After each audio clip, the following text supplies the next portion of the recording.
In 'n strandfront landgoed het 'n sterwende miljoenêr vasgevang geleef in 'n daaglikse medisynekoktail wat hom nie meer blyk te genees nie. Maar alles verander toe 'n 9-jarige dogtertjie, die dogter van die nuwe huishoudster, iets vreemds aan sy dosisse opmerk.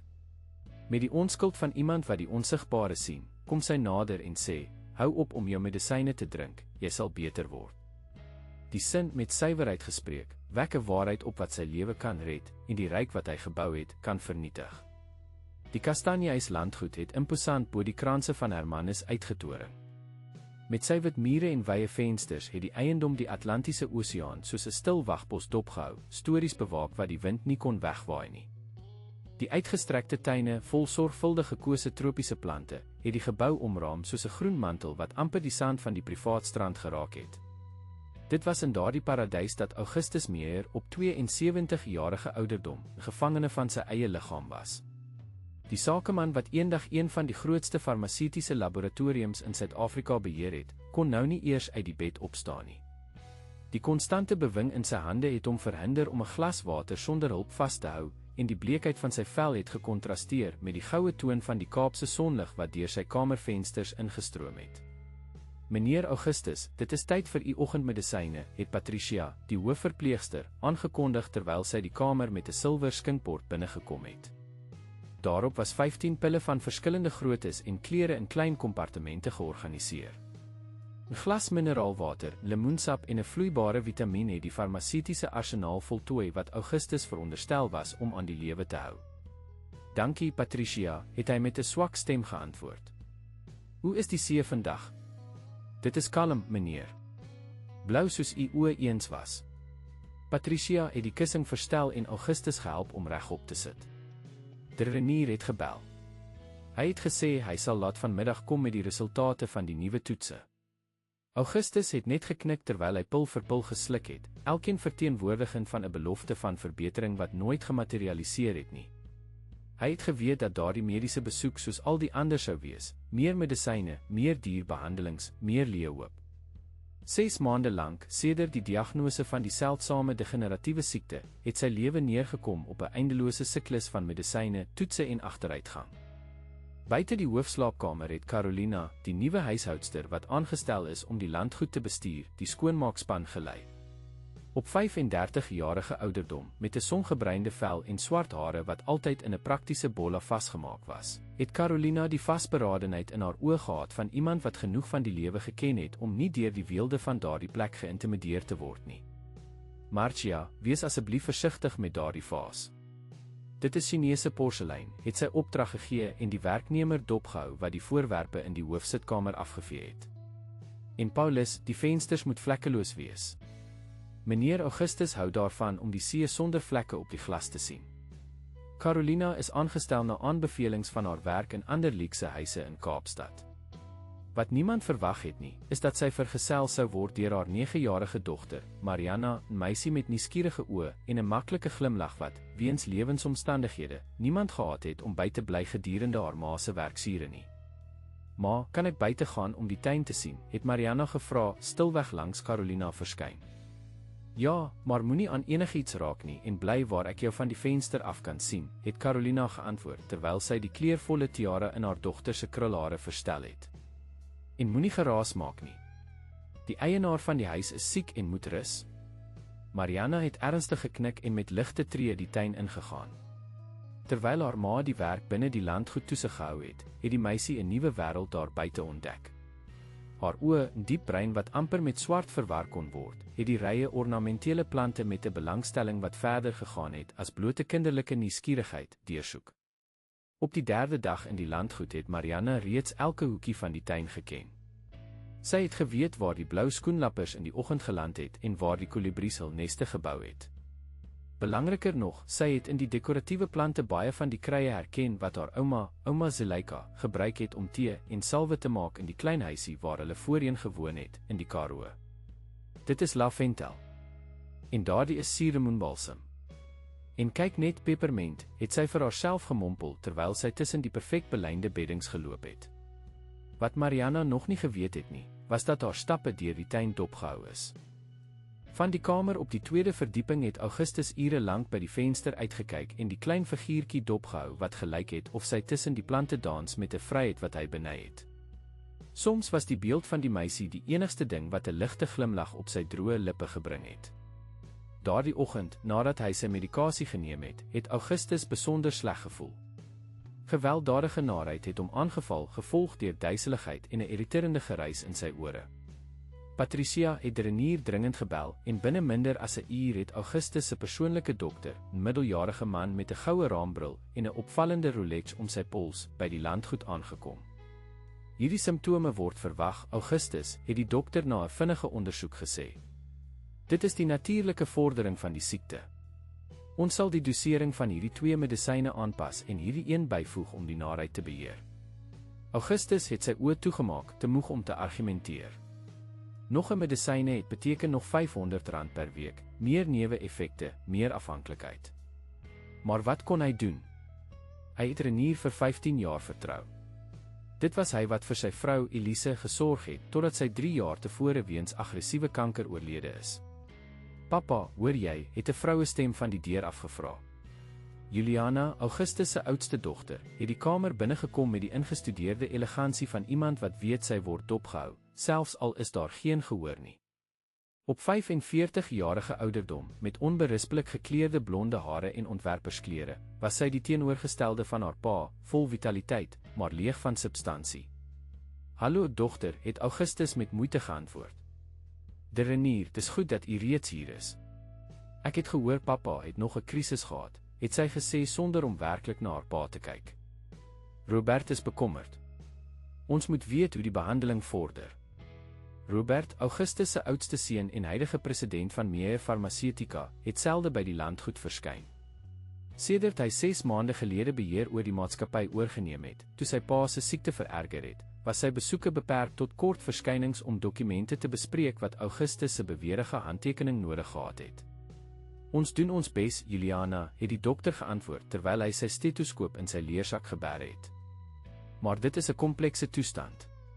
Ek stel voor die familie berei voor vir hy.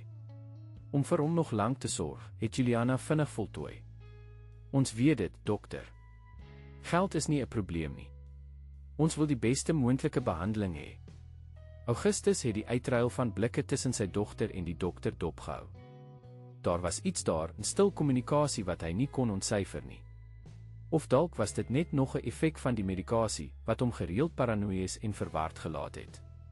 Terwyl die volwassenes oor sy lot gepraat het, asof hy nie teenwoordig was nie, het Augustus sy oë na die venster gedraai.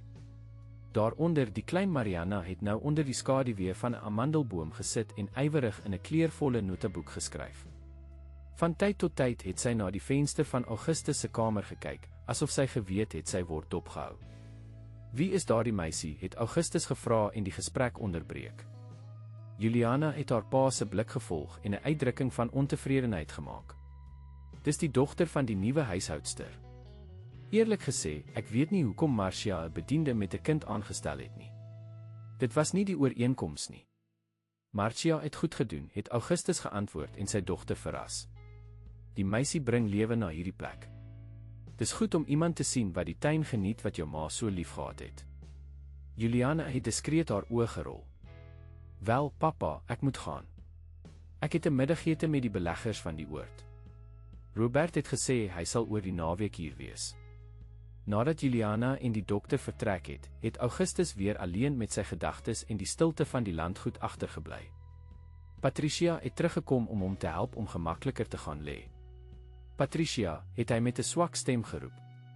Ken jy daardie meisie? Die huishoudster se dogter. Marianna. Ja, meneer.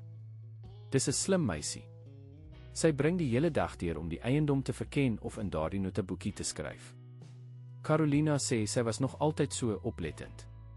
Sy lyk of sy die plante ken, het Augustus opgemerk. Ag ja. Carolina het my vertel dat hulle van 'n gemeenskap in die binneland kom waar Marianna se ouma 'n geneesvrou is. Die meisie het groot geword en gesien hoe haar ouma tuisgemaakte medisyne maak. Het u geweet sy het onlangs 'n kry in die tuin geïdentifiseer wat hoofpyn verlig. Sy het 'n tee vir die tuinier gemaak wat daar lank gelê het en die man het binne ure beter gevoel. Augustus het effens geglimlag. Daar was iets ironies daarin.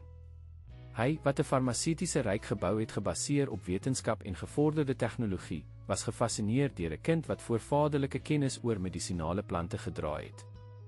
Ek wil haar graag ontmoet, het Augustus gesê en homself verras. Môre, miskien. Patricia het geknik, bly om 'n klein teken van belangstelling van haar baas vir iets anders as sy siekte te sien. Ek sal met Carolina praat. Ek is seker Mariana sal verheug wees. Snags, terwyl Augustus gewissel het tussen 'n onrustige slaap en oomblikke van pynlike wakkerheid, het 'n tropiese storm oor Hermanus begin vorm. Die sterk winde het die vensters van die landgoed geskit en weerlig het af en toe die lig verlig, spookagtige skaduwees in die stil gange geprojekteer. In die klein huishoudstersuite op die grondvloer van die landgoed het Carolina haar dogter rustig dopgehou slaap, onbewus van die storm wat buite gewoed het. Langs Mariana se bed was die kleurvolle noteboek oop op 'n bladsy vol planttekeninge en aantekeninge met kinderlike, maar verbasend georganiseerde handskrif. Geel medisyne erger bewing 10:30. Groot wit pilkoue sweet 12:00. Deursigtige vloeistofverwaring 15:00.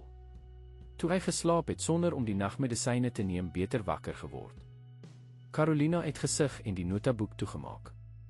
Sedert hulle by die landgoed aangekom het Mariana blykbaar geobsedeer geraak met die gesondheid van die eienaar van die huis, selfs sonder om hom persoonlik te geken het.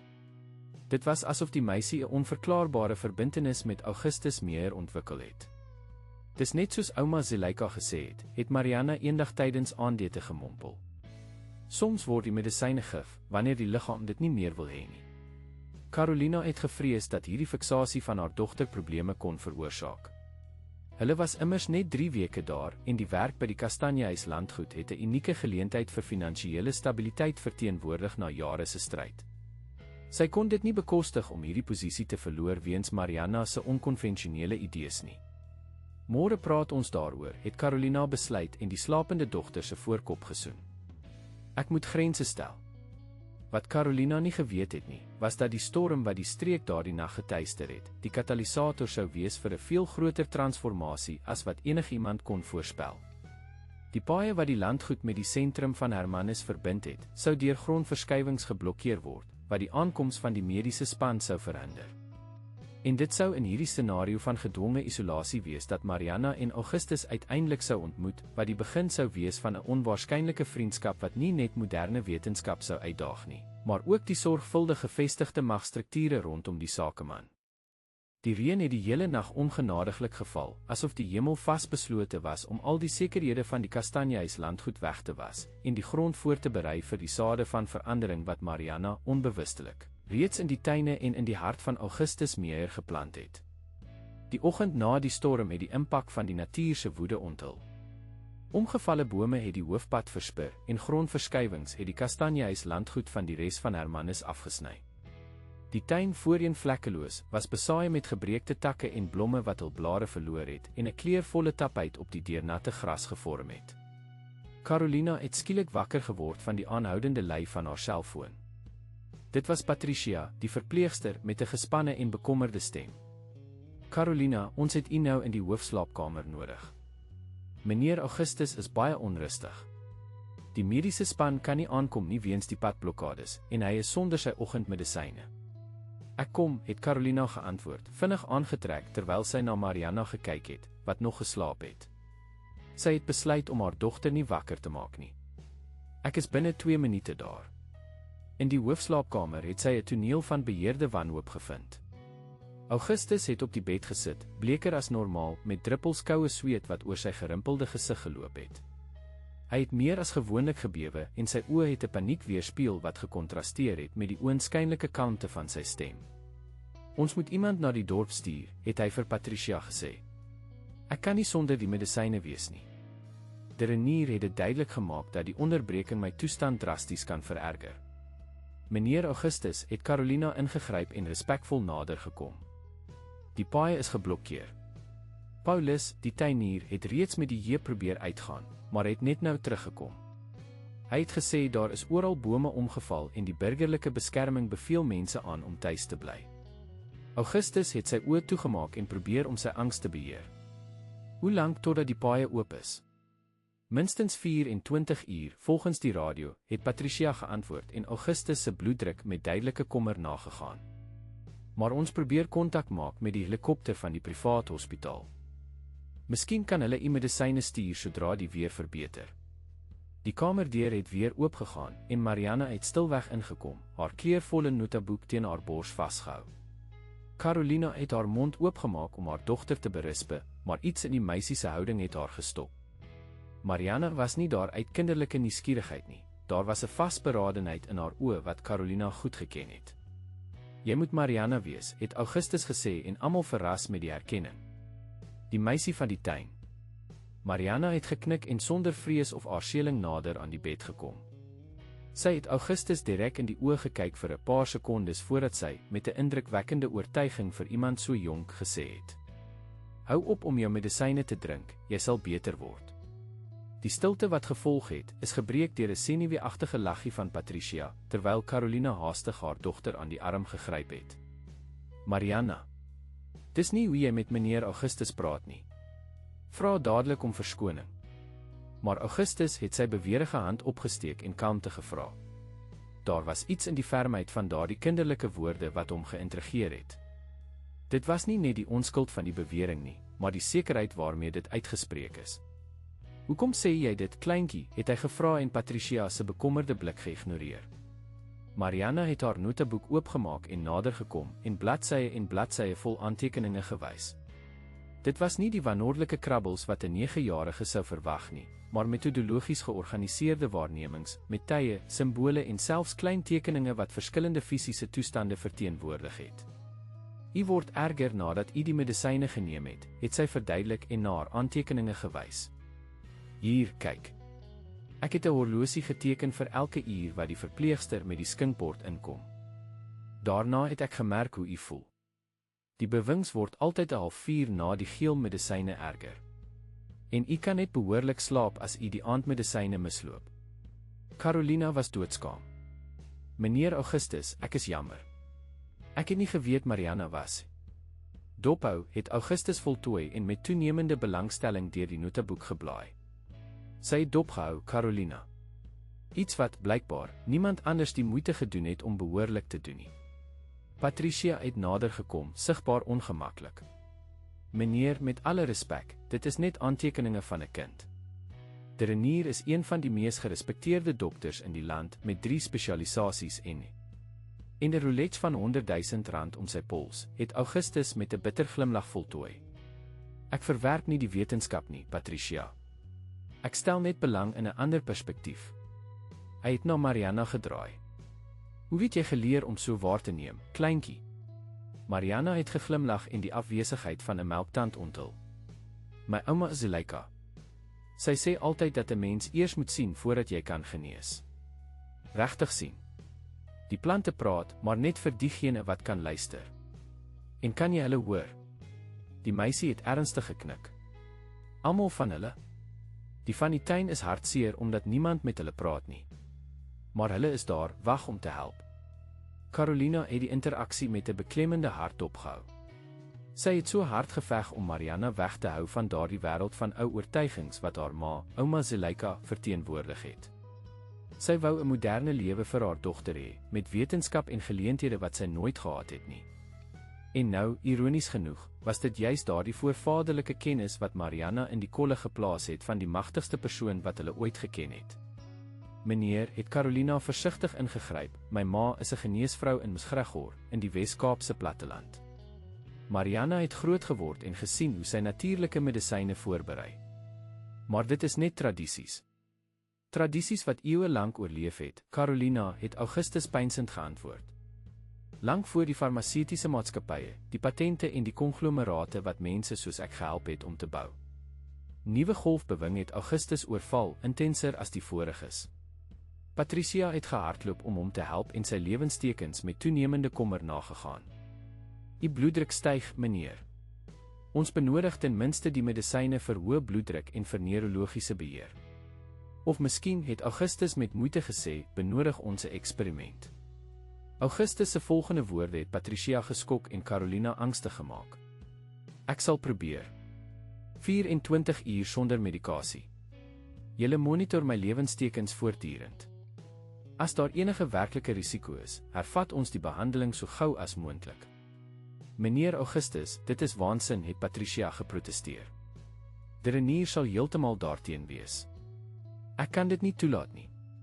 Ek vra nie toestemming nie, Patricia, het Augustus geantwoord met 'n gesag wat hy maande lank nie getoon het nie. Dit is steeds my huis en my liggaam is steeds myne. Beskou dit as 'n direkte bevel. Die verpleegster het na Carolina gekyk asof sy ondersteuning soek, maar die huishoudster het neutraal gebly en verstaan dat dit nie haar plek was om oor haar baas se mediese besluite te besluit nie. Ek sal my formele beswaar aanteken, het Patricia uiteindelik verklaar. En ons sal u lewenstekens elke uur monitor. Elke halfuur, het Augustus gekorrigeer. Toe draai hy na Mariana wat alles met groot oë dopgehou het. En jy, klein wetenskaplike, sal jy jou aantekeninge voortsit? Mariana het entoesiasties geknik. Kan ek hier by u bly? Ek beloof ek sal nie geraas maak nie. Voordat Carolina kon protesteer, het Augustus reeds ingestem. Dit sou 'n eer wees. Miskien kan jy my meer vertel van hierdie plante wat praat. So het begin wat later deur almal in die landgoed as die eksperimente sou bekend staan. Gedurende die eerste 6 uur het Augustus se toestand inderdaad versleg. Koue sweet, uiterste angs en naarheid het hom in toenemende golwe aangeval. Patricia het alles gemonitor, gereed om die noodprotokol te aktiveer by die geringste teken van werklike gevaar. Mariana het in 'n leunstoel in die hoek van die kamer bly sit en in haar noteboek waargeneem en aangeteken. Af en toe het sy blikke met Augustus gewissel, asof hulle 'n geheim gedeel het. Carolina het haar dag verdeel tussen huishoudsterpligte en gereelde besoeke aan die kamer om te kyk hoe haar dogter was. Tydens een van hierdie besoeke het sy Mariana gevind wat stories vir Augustus vertel het oor ouma Zuleika en haar wonderbaarlike genesings. En toe begin die seentjie wat 3 jaar lank nie gepraat het nie, sing. Almal was verbaas, maar ouma Zuleika het net geglimlag. Sy het reeds geweet. En wat het sy vir die seentjie gegee, het Augustus gevra, sigbaar vermaak ten spyte van die fisiese ongemak wat hy gevoel het. 'n Tee van passieblomblare met ursieheuning. Maar dit was nie net die tee nie, het Mariana ernstig verduidelik. Dit was die manier waarop sy dit gemaak het. Deur die regte gebede te sing en dit op die regte maand te pluk. Ouma sê altyd medisyne sonder intensie is net gekleurde water. Augustus het geglimlag, 'n opregte glimlag wat Carolina nog nie gesien het sedert sy daar begin werk het nie. "U ouma lyk na 'n baie wyse vrou. Die wysste in die wêreld," het Mariana bevestig. Toe het sy haar stem verlaag asof sy 'n geheim vertel. "Het u geweet die plante in die tuin het byna al die medisyne wat u benodig? Ek het reeds 7 verskillende soorte geïdentifiseer wat kan help met die bewings en die swakheid." Carolina het haar keel skoongemaak en gevoel dit is tyd om in te gryp. "Mariana, ek dink meneer Augustus moet 'n bietjie rus." "Ek is reg, Carolina," het Augustus verseker. "Trouwens, ek voel meer teenwoordig as in maande." Dis vreemd om te verduidelik. Snags, toe 12 uur sonder medikasie verloop het iets onverwags gebeur. Na 'n besonder intense episode van bewings en sweet, het Augustus in 'n diep en rustige slaap geval. Patricia, aanvanklik verskrik, het al sy lewenstekens nagegaan en verbaas vasgestel dat dit stabieler was as in weke. "Dit lyk asof hy net slaap," het sy vir Carolina gesê, wat Mariana vir aandete te kom haal het. "Normale slaap, sonder die hulp van kalmeermiddels." Mariana, wat die gesprek gehoor het tevrede geglimlag. "Dis sy liggaam wat die gif uit was," het sy natuurlik verduidelik. "Ouma noem dit vernuwing. Eers kom die ergste, dan kom die rus en dan kom die nuwe krag." Carolina en Patricia het blikke uitgeruil, albei beïndruk en 'n bietjie bang vir die wysheid wat uit daardie kind gestraal het. Die volgende dag het die storm bedaar, maar die paaie is nog steeds oopgemaak. De Renier het 'n video-oproep kon maak, sigbaar ontstel toe hy van Augustus se eksperimente gehoor het. "Dit is absurd. Ek stuur dadelik 'n helikopterspan," het hy verklaar en senuweeagtig sy goue raambril verstel. "Augustus, u stel u lewe in gevaar op grond van 'n kind se raaiskoot." Maar die beeld wat die dokter op die iPad-skerm gesien het nie met sy verwagtinge ooreengestem nie. In plaas van 'n verswakte pasiënt, het hy Augustus op die bed gesien sit sonder hulp, met kleur in sy gesig vir die eerste keer in maande, besig om 'n koppie tee te drink. Goeiemôre, Renier, het Augustus hom begroet met 'n helderheid in sy stem wat selfs homself verras het. Soos u kan sien, is ek nog lewendig. Trouwens, ek het 8 uur aaneen geslaap vannag, sonder nagmerries of pyn. Dit is net die effekte van ontgifting, het die dokter aangevoer, sigbaar ongemaklik. Dit is tydelik en uiters gevaarlik. U moet dadelik u medikasie hervat. Mariana, wat die gesprek uit die hoek van die kamer dopgehou het huiwerig nader gekom en iets in Augustus se oor gefluister. Hy het geknik en weer na die skerm gekyk. Renier, ek stel 'n ander benadering voor. Ek wil nog 24 uur sonder medikasie voortgaan, onder konstante monitering. As my toestand aansienlik versleg, sal ek die volle behandeling hervat. As dit aanhou verbeter wel, dan sal ons die hele protokol moet heroorweeg. Die dokter se gesig het in 'n uitdrukking van ongeloof en iets meer, iets wat Augustus nie presies kon identifiseer nie, maar wat hom geïntrigeer het, verdraai. Sou dit opregte kommer wees of iets anders? Dit is waansin, Augustus. Ek sal met Robert praat. Hy moet weet dat u nie rasionele besluite neem nie. Die vermelding van sy seun het Augustus se uitdrukking verhard. My seun het geen gesag oor my mediese besluite nie, Renier. Nog nie. Nadat hy die oproep beëindig het Augustus na Mariana gedraai. Wat dink jy, kleintjie? Doen ek die regte ding? Mariana het haar lip gebyt, skielik bewus van die gewig van die vraag. Sy was net 'n 9-jarige meisie, en hier was een van die magtigste mans in Suid-Afrika wat haar mening oor 'n lewens- of gesondheidskwessie gevra het. Ek weet net wat ek sien, het sy uiteindelik geantwoord. En wat ek sien, is dat u beter is sonder die medisyne as met hulle. Maar, ouma sê altyd dat genees nie net is om weg te neem wat seermaak nie. Dit is ook om te gee wat goed is. Augustus het oor daardie eenvoudige, dog diepgaande woorde nagedink. Vir dekades het hy 'n maatskappy bestuur wat miljarde verdien het deur medisyne te produseer. Hy het in wetenskap, kliniese studies en streng protokolle geglo. Maar nou, gekonfronteer met sy eie broosheid, het hy begin wonder of daar meer wysheid in die wêreld was as wat sy beperkte visie hom toegelaat het om te sien. Wat stel u dan voor, Dr. Mariana, het hy met 'n sagte glimlag gevra. Die meisie se oë het geskitter met die vraag. Sy het haar noteboek oopgemaak op 'n spesifieke bladsy en tekeninge van verskeie plante gewys, almal geïdentifiseer met hul populêre name en eienskappe. Ons kan begin met 'n suurlemoenbalsemtee om die senuwees te kalmeer en slaap te bevorder. Dan gimmer met peppermintinfusie vir spysvertering en naarheid. En vir die bewings. Sy het gehuiwer en na Carolina gekyk wat die toneel met angs dopgehou het. Daarvoor sal ons Johanneskruit benodig, wat nie in die tuin is nie, maar ons kan dit dalk op die mark kry wanneer die paaie oopmaak.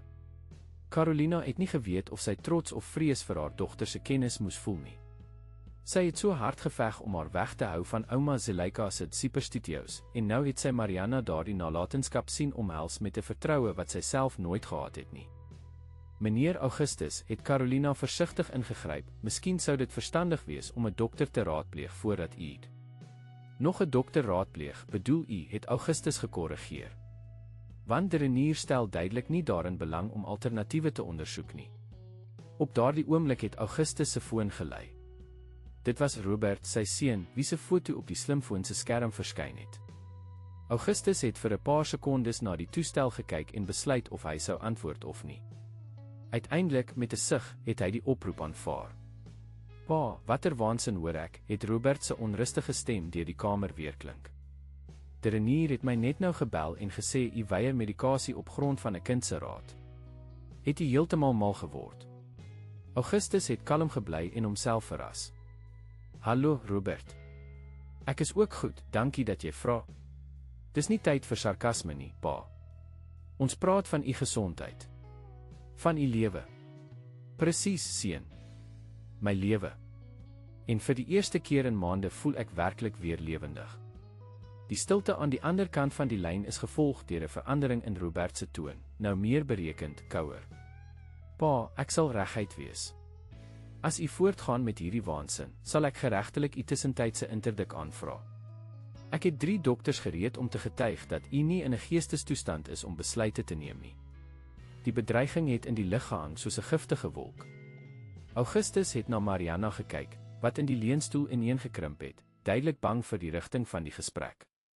Carolina het regop by die deur gestaan, waarskynlik oorweeg of hulle moes uitgaan en privaatheid gee.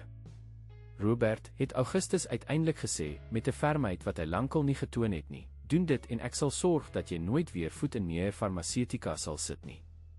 Ek het vriende in die raad wat baie geïnteresseerd sal wees om te weet hoe jy die maatskappy in my afwesigheid bestuur het. Dreig jy my pa? Op grond van wat? Op die waanbeelde van 'n bygelowige kind. Augustus het gevoel sy gesig word warm van woede. Nee, seun. Op grond van 40 jaar se ervaring in die mark en die feit dat, ten spyte van alles, ek nog steeds die meerderheidsaandeelhouer is.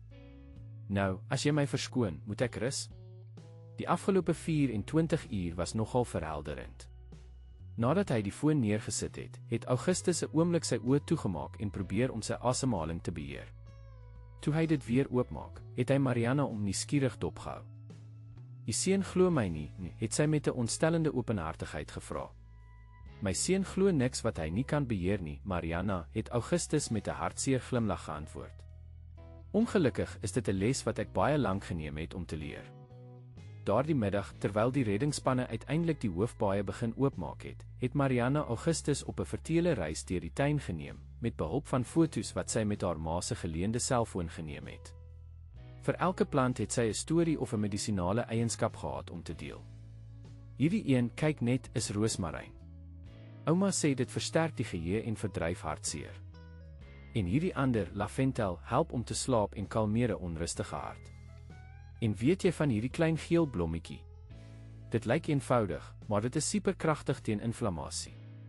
Augustus het elke stukkie inligting met opregte fascinasie geabsorbeer.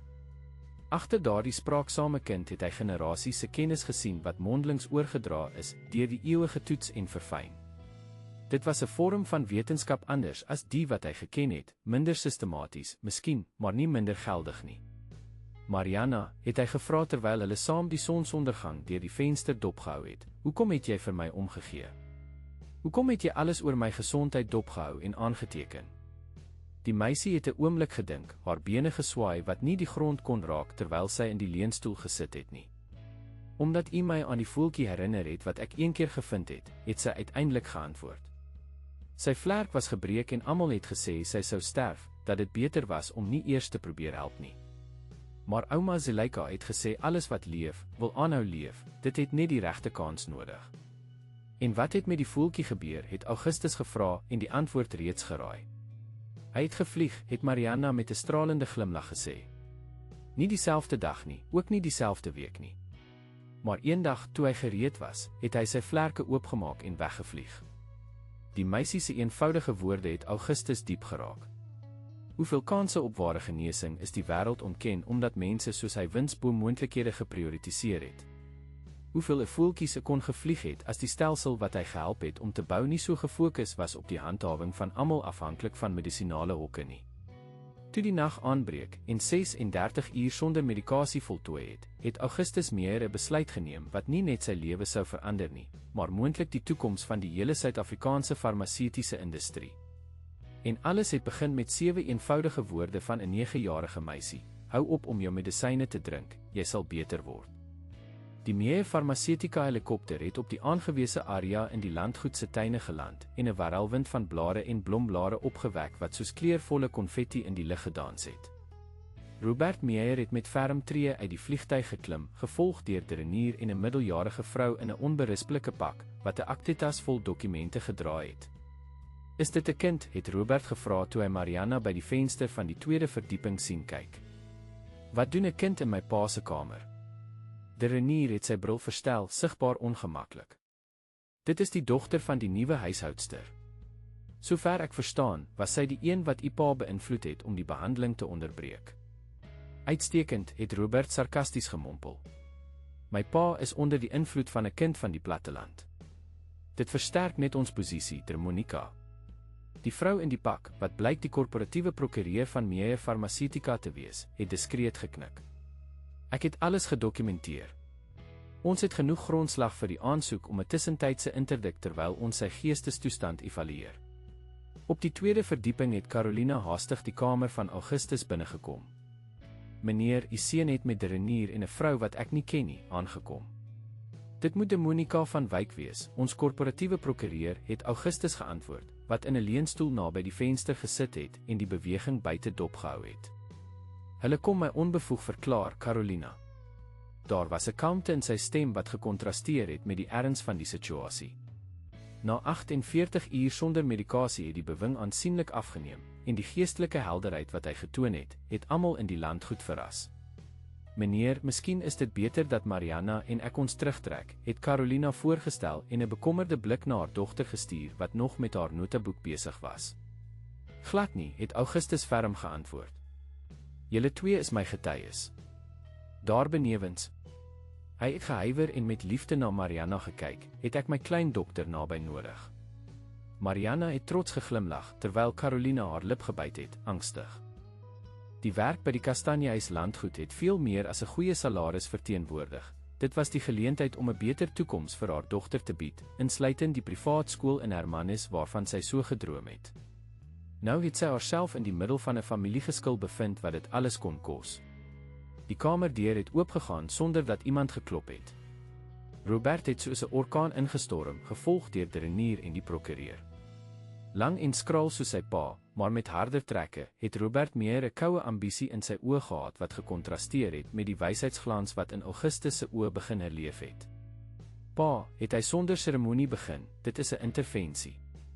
U is nie goed nie en u onlangse besluite bewys dit. Goeiemôre vir jou ook, seun, het Augustus kalm geantwoord.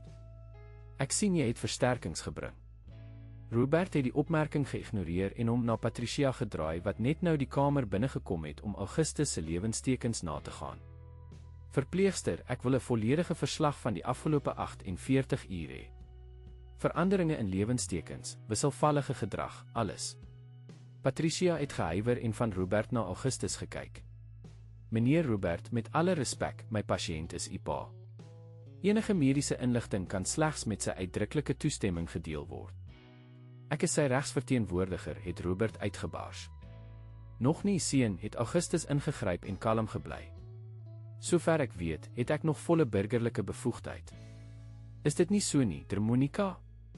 Die prokureur het haar keel skoongemaak, ongemaklik. Tegnies ja, meneer Augustus.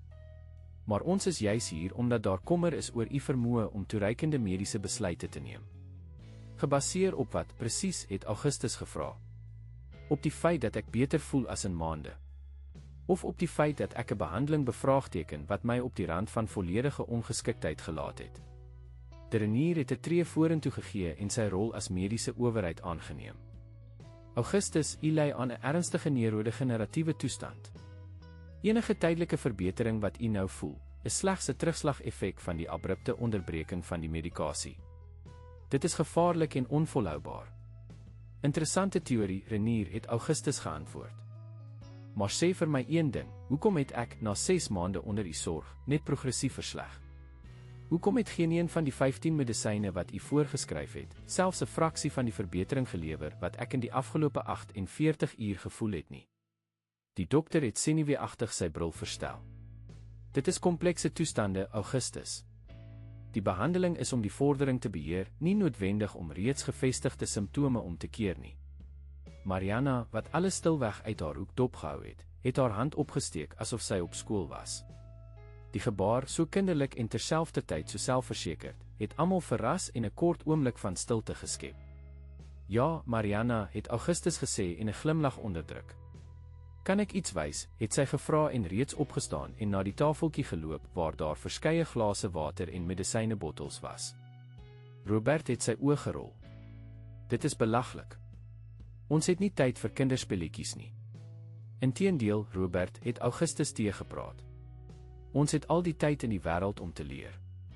Asseblief, Mariana, wys ons. Die meisie het 3 leë glase geneem en dit met water gevul. Toe het sy 3 verskillende medisynebottels van die skinkbord gekies. Die meneer in die jas het gesê dat hierdie medisyne saam meneer Augustus help, reg, het sy gevra en direk na die Renier gekyk. Ja, hulle werk saam om verskillende aspekte van die toestand te beheer, het die dokter met 'n neerbuigende houding geantwoord.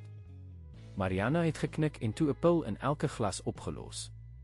Kyk wat gebeur as ons die 3 saamvoeg, het sy gesê en die inhoud van die eerste 2 glase in die derde gegooi. Onmiddellik het die mengsel van kleur begin verander, effens troebel geword en 'n neerslag op die bodem gevorm. Wat moes dit bewys, het Robert ongeduldig gevra. Dat hulle nie pas nie, het Mariana eenvoudig geantwoord. Ouma Zuleika sê altyd dat wanneer twee medisyne in die glas beklei, hulle ook binne in die liggaam sal beklei. De Renier het gespot. Dit is absurd. Chemiese reaksies in vitro reproduseer nie noodwendig in vivo nie. Die menslike metabolisme verwerk medisyne op 'n komplekse manier wat nie in 'n glas water gesimuleer kan word nie. Waar het Augustus saamgestem en die dokter verras. Maar weet u wat nog waar is, Renier? Dat geneesmiddelinteraksies werklik en gedokumenteer is. En dat dokters soos u daarvan bewus moet wees. Hy het na sy seun gedraai. Robert, onthou u daardie vergadering so 2 jaar gelede, dink ek. Toe ons navorsingsafdeling 'n verslag aangebied het oor potensieel gevaarlike interaksies tussen neurostasin en antihipertensiewe middels van die beta-blokker-klas. Robert het sigbaar ongemaklik geraak. Pa, ek dink nie dit is die tyd vir hy. Dit is presies die tyd, het Augustus onderbreek, sy stem het krag gekry. Want neurostasin is een van die medisyne wat Renier vir my voorgeskryf het, saam met Betacor en beta-blokker. En weet u wat die verslag gesê het?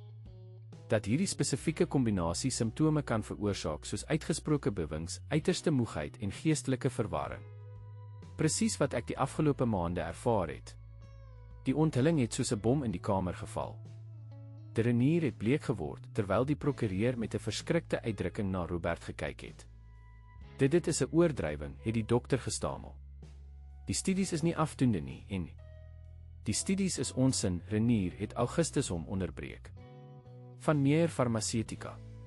Studies wat nooit behoorlik bekend gemaak is nie, omdat dit die verkope van een van ons winsgewenste medisyne sou beïnvloed. Carolina het die toneel met toenemende kommer dopgehou.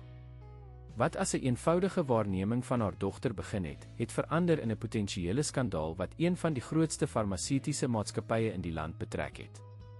En hulle was in die middel van dit alles. Meneer Augustus, het sy saggies ingegryp, miskien moet ons die familie 'n rukkie privaat laat praat. Mariana, egter, het blykbaar onbewus van die spanning in die kamer gebly. Gekonsentreer op haar aantekeninge, het sy af en toe na Augustus gekyk asof sy iets in sy voorkoms nagegaan het. Nie nodig nie, Carolina, het Augustus geantwoord. Trouwens, ek wil hê jy en Mariana moet bly. Julle is die enigste mense in hierdie kamer wat geen finansiële belange in my gesondheidstoestand het nie. Robert het 'n tree vorentoe gegee, woedend. Hoe durf u insinueer dat ek? Dat jy wat, Robert, het Augustus onderbreek. Dat jy nie die beheer van die maatskappy met verrassende entoesiasme oorgeneem het toe ek siek geword het nie. Dat jy nie veranderinge geïmplementeer het wat jy altyd wou doen, maar wat ek altyd veto het nie. Dat jy nie in 'n baie gemakliker posisie is met 'n ongeskikte pa as met 'n aktiewe uitvoerende president nie. Monica het haar keel skoongemaak en probeer om die situasie te kalmeer. Meneer Augustus, ek verstaan u frustrasie, maar hierdie beskuldigings is ernstig en dit is nie beskuldigings nie, Monica. Dit is feite. En ek het nog 'n interessante feit om te deel. Augustus het na De Renier gewys. Ons geagte dokter hier is 'n minderheidsaandeelhouer van Brian Pharma, wat 3 van die medisyne vervaardig wat hy vir my voorgeskryf het. Fascinerende toeval, dink u nie? Die onthulling het die dokter sigbaar geskit. Dit het my mediese besluite op geen stadium beïnvloed nie. Hoekom het u dan nooit hierdie belanggebotsing genoem nie, het Augustus gevra.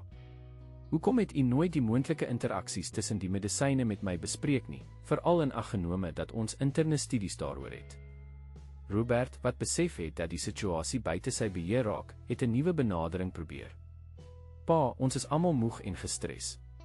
Hoekom hervat ons nie u medikasie om u te stabiliseer nie, en dan kan ons rustig veranderinge aan u behandelingsprotokol bespreek?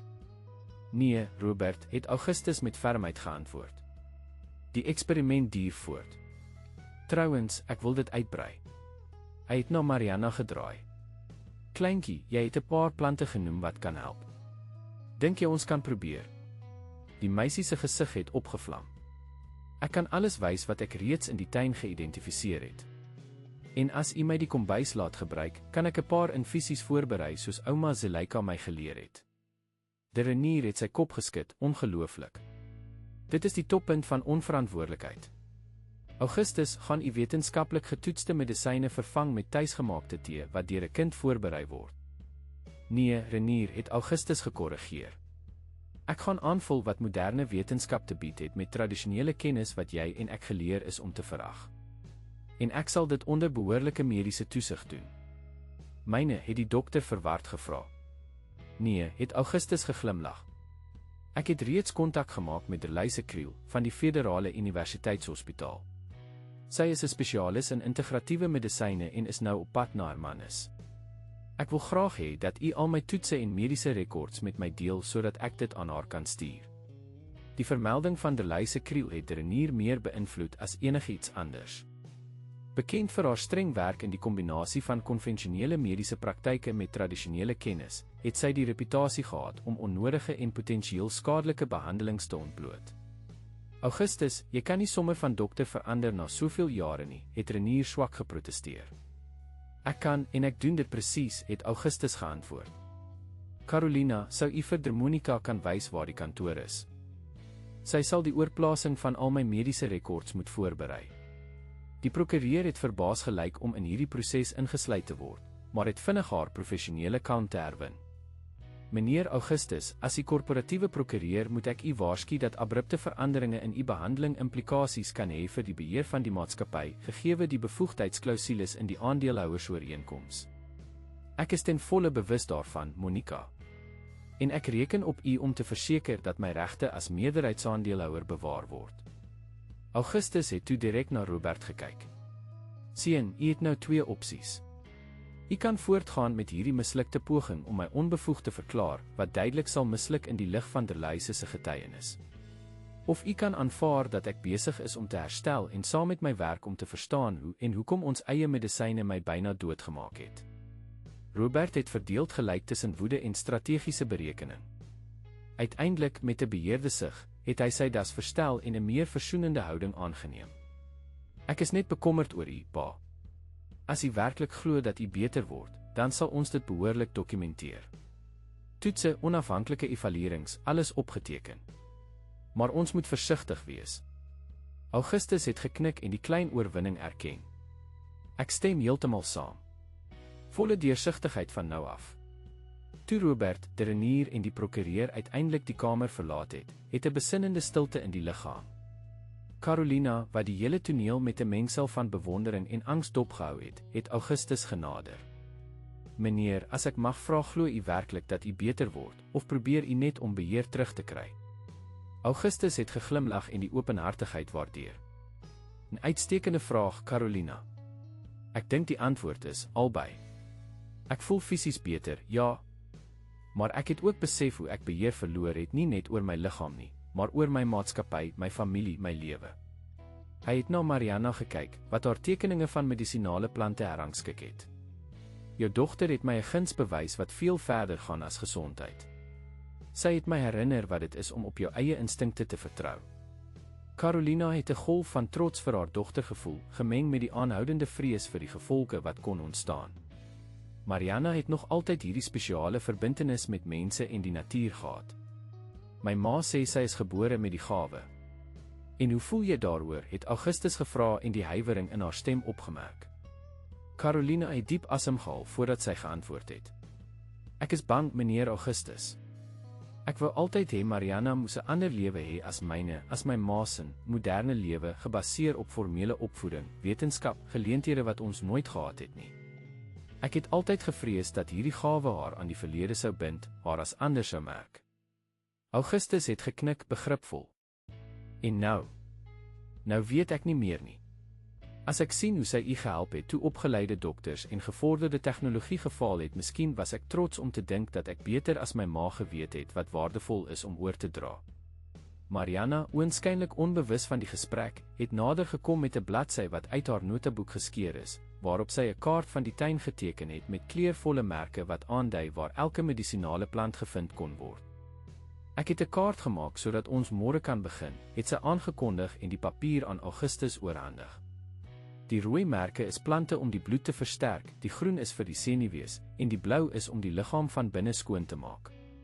Augustus het die tekening met opregte belangstelling ondersoek. Indrukwekkend, Mariana. Jy moes elke sentimeter van die tuin verken het. 3 keer het sy met kinderlike entoesiasme bevestig. En daar is 'n hoekie daar agter, naby die muur, wat niemand versorg nie. Kan ek dit gebruik om ander kruie te plant wat nog nie hier is nie?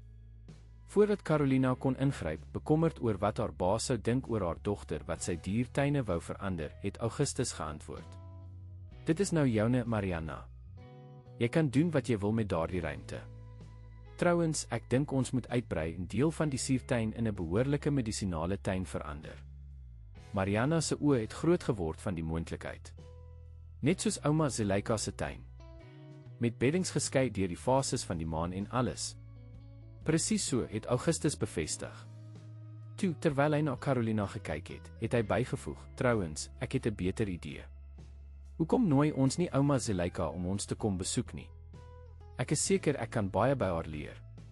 Die voorstel het Carolina verras. Haar ma, die gerespekteerde maar ook bygelowige geneesvrou van McGregor, wat die landgoed van een van die rykste mans in Suid-Afrika besoek. Die wêrelde wat sy probeer geskei hou het, was op die punt om te bots. Mamma hou nie baie daarvan om Gregor te verlaat nie, meneer. Sy het haar wortels daar. Ek verstaan, het Augustus geantwoord. Maar miskien, as ons die situasie verduidelik. Nie net as 'n guns aan my nie, maar as 'n geleentheid om die kennis wat sy dra te bewaar en te waardeer. Mariana, wat die gesprek met toenemende belangstelling dopgehou het, het ingegryp. Ouma Zuleika sê altyd dat kennis moet sirkuleer om lewendig te bly. As sy weet daar is iemand wat werklik wil leer, dan sal sy kom. Carolina het gehuiwer. Die idee van haar ma met haar kleurvolle rokke, haar kralhalsnoere en haar kruie in bondels vasgemaak, wat deur die verfynde sale van die Kastanjehuisland goedloop, was te gelykertyd vreesaanjaend en vreemd bevrydend. Ek kan haar môre bel, het sy uiteindelik toegestem. Daardie aand, terwyl Augustus gerus het met 'n rustiger slaap as wat hy in maande ervaar het, het 'n ander storm in die hoofkantoor van Meyer Pharmaceutica in Johannesburg gevorm. Robert het 'n noodvergadering met die hoofbestuurders en Renier belê. Die situasie is ernstig, het Robert verklaar, terwyl hy senuweeagtig deur die luukse kantoor met uitsig oor Sandton gestap het. My pa het nie net die behandeling onderbreek nie, maar ondersoek aktief moontlike mediese nalatigheid en, erger nog, foute in die geneesmiddel-interaksiestudies wat ons diskreet gehou het. Renier het sigbaar ontsteld gelyk. Hy het die neurostasie verslag genoem. Hoe weet hy dit selfs onthou? Ek het gedink sy geheue is deur die medikasie aangetas. Dis die probleem, het Robert geantwoord. Hy dink vir die eerste keer in maande duidelik. En nou het hy Lyse Kriel gebel. Julle weet wat dit beteken. Die bestuurders het bekommerde blikke uitgeruil. Lyse Kriel was te gerespekteerd in die mediese gemeenskap om bloot as eksentriek of onbekwaam afgemaak te word. Sy beweer dat my pa nooit die siekte gehad het wat aanvanklik gediagnoseer is nie, het Robert voortgegaan, sigbaar ongemaklik. Dat sy simptome in werklikheid neeweffekte van die medikasie was. Spesifiek van geneesmiddelinteraksies. Sandra Marais, die bemarkingsdirekteur, het bleek geword. Het sy die studie oor die neurostasie genoem? Ja, het Robert droog geantwoord. En my pa ook. Op een of ander manier, te midde van sy wonderbaarlike herstel, het hy perfekte interne verslag van 2 jaar gelede onthou wat nooit ekstern bekend gemaak is nie. Dit is 'n potensiële ramp, het Augustin, die oudste lid van die raad, verklaar. As Augustus besluit om openbaar te maak dat ons eie maatskappy inligting oor gevaarlike interaksies onderdruk het, en dat hy self die slagoffer daarvan was. Dit sal nie gebeur nie, het Robert onderbreek met 'n vertroue wat hy nie werklik gevoel het nie. My pa het hierdie maatskappy van die grond afgebou. Hy sal nie sy nalatenskap vernietig nie. Ek sou nie so seker wees nie, het 'n vrouestem van die punt van die tafel af opgemerk. Almal het na Teresa van Wyk gedraai, vice-president van operasies en 'n persoonlike vriend van Augustus vir 3 dekades. Ek ken Augustus langer as enige iemand hier. As hy glo dat hy mislei is, dat sy maatskappy afgewyk het van die etiese beginsels wat hy waardeer het, sal hy nie huiwer om alles bloot te lê nie. En daar is meer, het Karel Ackerman bygevoeg, terwyl hy sy tablet geraadpleeg het. Volgens ons informante in die landgoed het Augustus die afgelope 3 dae intensief in sy kantoor gewerk. Hy het verskeie korporatiewe dokumente aangevra, insluitend alle interne studies oor geneesmiddelinteraksies van die afgelope 5 jaar. Robert het in sy stoel gesak, die frustrasie was duidelik. Ons het 'n strategie nodig. Vinnig. Ek het 'n voorstel, het Sandra Marais aangebied. Wat as ons vooruitloop, 'n vrywillige terugroep van die potensieel problematiese medisyne, 'n openbare aankondiging oor nuwe veiligheidsprotokolle, 'n deursigtigheidskampanje? Dit sou miljarde kos, het Robert geprotesteer. Die aandele sou tuimel. Minder as 'n openbare skandaal gelei deur die stigter van die maatskappy, het Teresa kalm teëgepraat.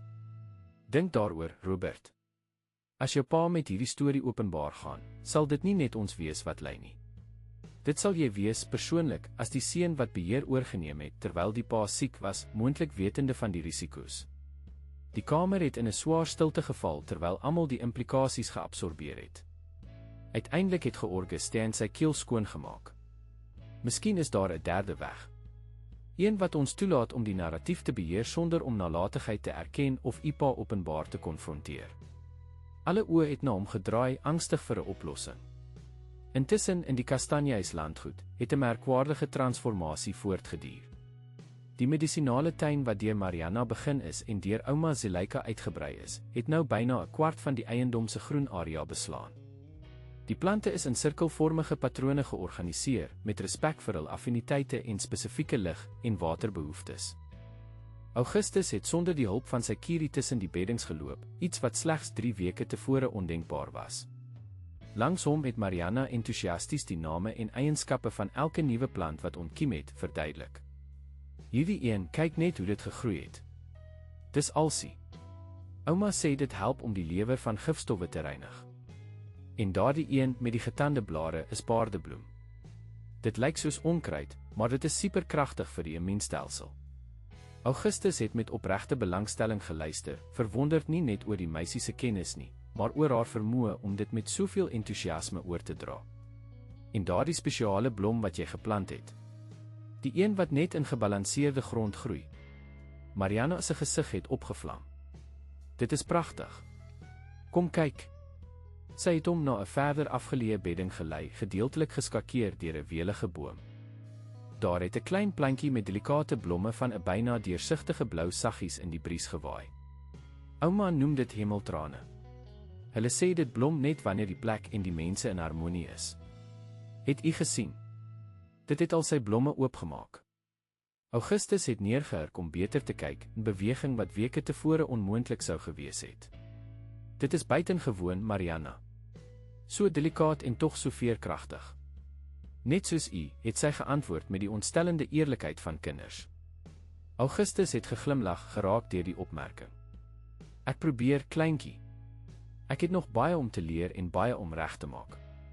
Die geluid van voetstappe wat nader gekom het, het albei laat omdraai. Carolina het oor die klippad gekom, met 'n skinkbord met 'n stomende teepot en koppies. Tyd vir ouma se spesiale tee, het sy aangekondig. Derlyse het net nou vir die daaglikse konsultasie gekom en gevra dat jy by haar in die prieel aansluit. Die afgelope dae het 'n gemaklike ritme in die landgoed gevestig. Die oggende is gewy aan die tuin en medisinale voorbereidings, die middag aan konsultasies met Derlyse en Augustus se werk in sy kantoor, die aande aan rustige gesprekke op die terras, waar ouma Zuleika gereeld stories van genesing vertel het wat praktiese wysheid met mistieke elemente vermeng het wat Augustus, verrassend genoeg, nie meer as bygeloof afgemaak het nie. In die prieel het Derlyse met 'n aktetas vol dokumente en haar tablet gewag. Langs haar het ouma Zuleika klein donkerglasbottels met kruiepreparate gerangskik, elkeen noukeurig geëtiketeer met sy samestelling en doel. Goeiemôre almal, het die dokter met 'n glimlag gegroet. Augustus, u lyk vandag uitstekend. Die handbewings het feitelik verdwyn. Ek voel soos 'n nuwe man, het hy bevestig en gemaklik gaan sit. Ek het 8 uur aaneen geslaap sonder enige medikasie vir slapeloosheid. En vir die eerste keer in maande het ek gedroom. Dit is betekenisvol, het Derlyse opgemerk en aantekeninge gemaak. Die remslaappatroon, waar drome voorkom, word dikwels deur sekere medisyne onderdruk, veral in kombinasie. Ouma Zuleika het wyslik geknik. Drome is die water wat die siel van binne reinig. Sonder hulle verwelk 'n mens soos 'n plant sonder reën. Derlyse het geglimlag, reeds gewoond aan die poëtiese manier waarop die geneesvrou konsepte uitgedruk het, wat, verrassend genoeg, dikwels parallelle in moderne wetenskap gevind het. Ek het die resultate van die mees onlangse toetse, Augustus. Die lewerfunksie normaliseer vinnig en die inflammatoriese markers het met die helfte gedaal. En die oorspronklike diagnose het Carolina gevra wat altyd aandag gegee het aan alle besonderhede rakende haar baas se gesondheid. Ek is al hoe meer seker dat dit 'n fout was, het die dokter geantwoord. Die simptome wat gelei het tot die diagnose van neurodegeneratiewe siekte was waarskynlik ernstige neeweffekte van 'n onvanpaste kombinasie van medisyne vir hoë bloeddruk en slapeloosheid wat meneer Augustus reeds geneem het. Toe die Renier meer medikasie by die regime gevoeg het, is 'n bose kringloop geskep, nuwe simptome het as neeweffekte verskyn, wat gelei het tot die voorskryf van meer medisyne, wat op sy beurt meer neeweffekte veroorsaak het. 'n Toksiese kaskade het Augustus gemompel en die inligting geabsorbeer. Presies. En die mees kommerwekkende, sommige van hierdie effekte en interaksies is gedokumenteer in die mediese literatuur en in die bylaes self. 'n Ervare dokter soos die Renier moes hierdie moontlikhede oorweeg het voordat hy die medisyneregime bly verhoog het. Mariana, wat haar eie aantekeninge in haar kleurvolle notaboek georganiseer het haar kop opgelig. Hoekom sou hy dit doen? Het hy nie gewil dat meneer Augustus beter word nie? Die vraag, so direk en fundamenteel, het 'n oomblik van ongemaklike stilte geskep. Dit was Carolina wat uiteindelik geantwoord het en die woorde versigtig gekies het. Soms, Mariana, raak mense so vasgevang in hul manier om dinge te sien dat hulle nie ander moontlikhede kan sien nie. En soms, sy het gehuiwer en na Augustus gekyk asof sy toestemming vra om voort te gaan.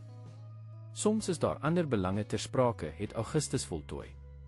Finansiële belange byvoorbeeld. Die Renier verdien geld nie net as 'n dokter nie, maar ook as 'n aandeelhouer van die maatskappye wat sommige van hierdie medisyne vervaardig. Mariana se oë het groot geword van die onthulling. Dit is baie verkeerd. Ja, dit is, het Derlyse saamgestem. Belanggebotsing wat ten minste verklaar moes gewees het. Ouma Zuleika, wat stil gebly het uiteindelik gepraat. In my land, as iemand medisyne gee wat skade doen, wetende dat dit skade doen, noem ons dit iets anders. Die opmerking het in die lig gehang, swaar van implikasies. Augustus het na die geneesvrou gekyk met 'n mengsel van bewondering en stilswynde instemming. Daar was iets gerusstellends in die direkte manier waarop sy dinge benoem het, sonder die eufemismes en rasionalisering van die korporatiewe wêreld waaraan hy gewoond was. Ek het baie hieroor gedink, het Augustus uiteindelik gesê. Oor verantwoordelikheid.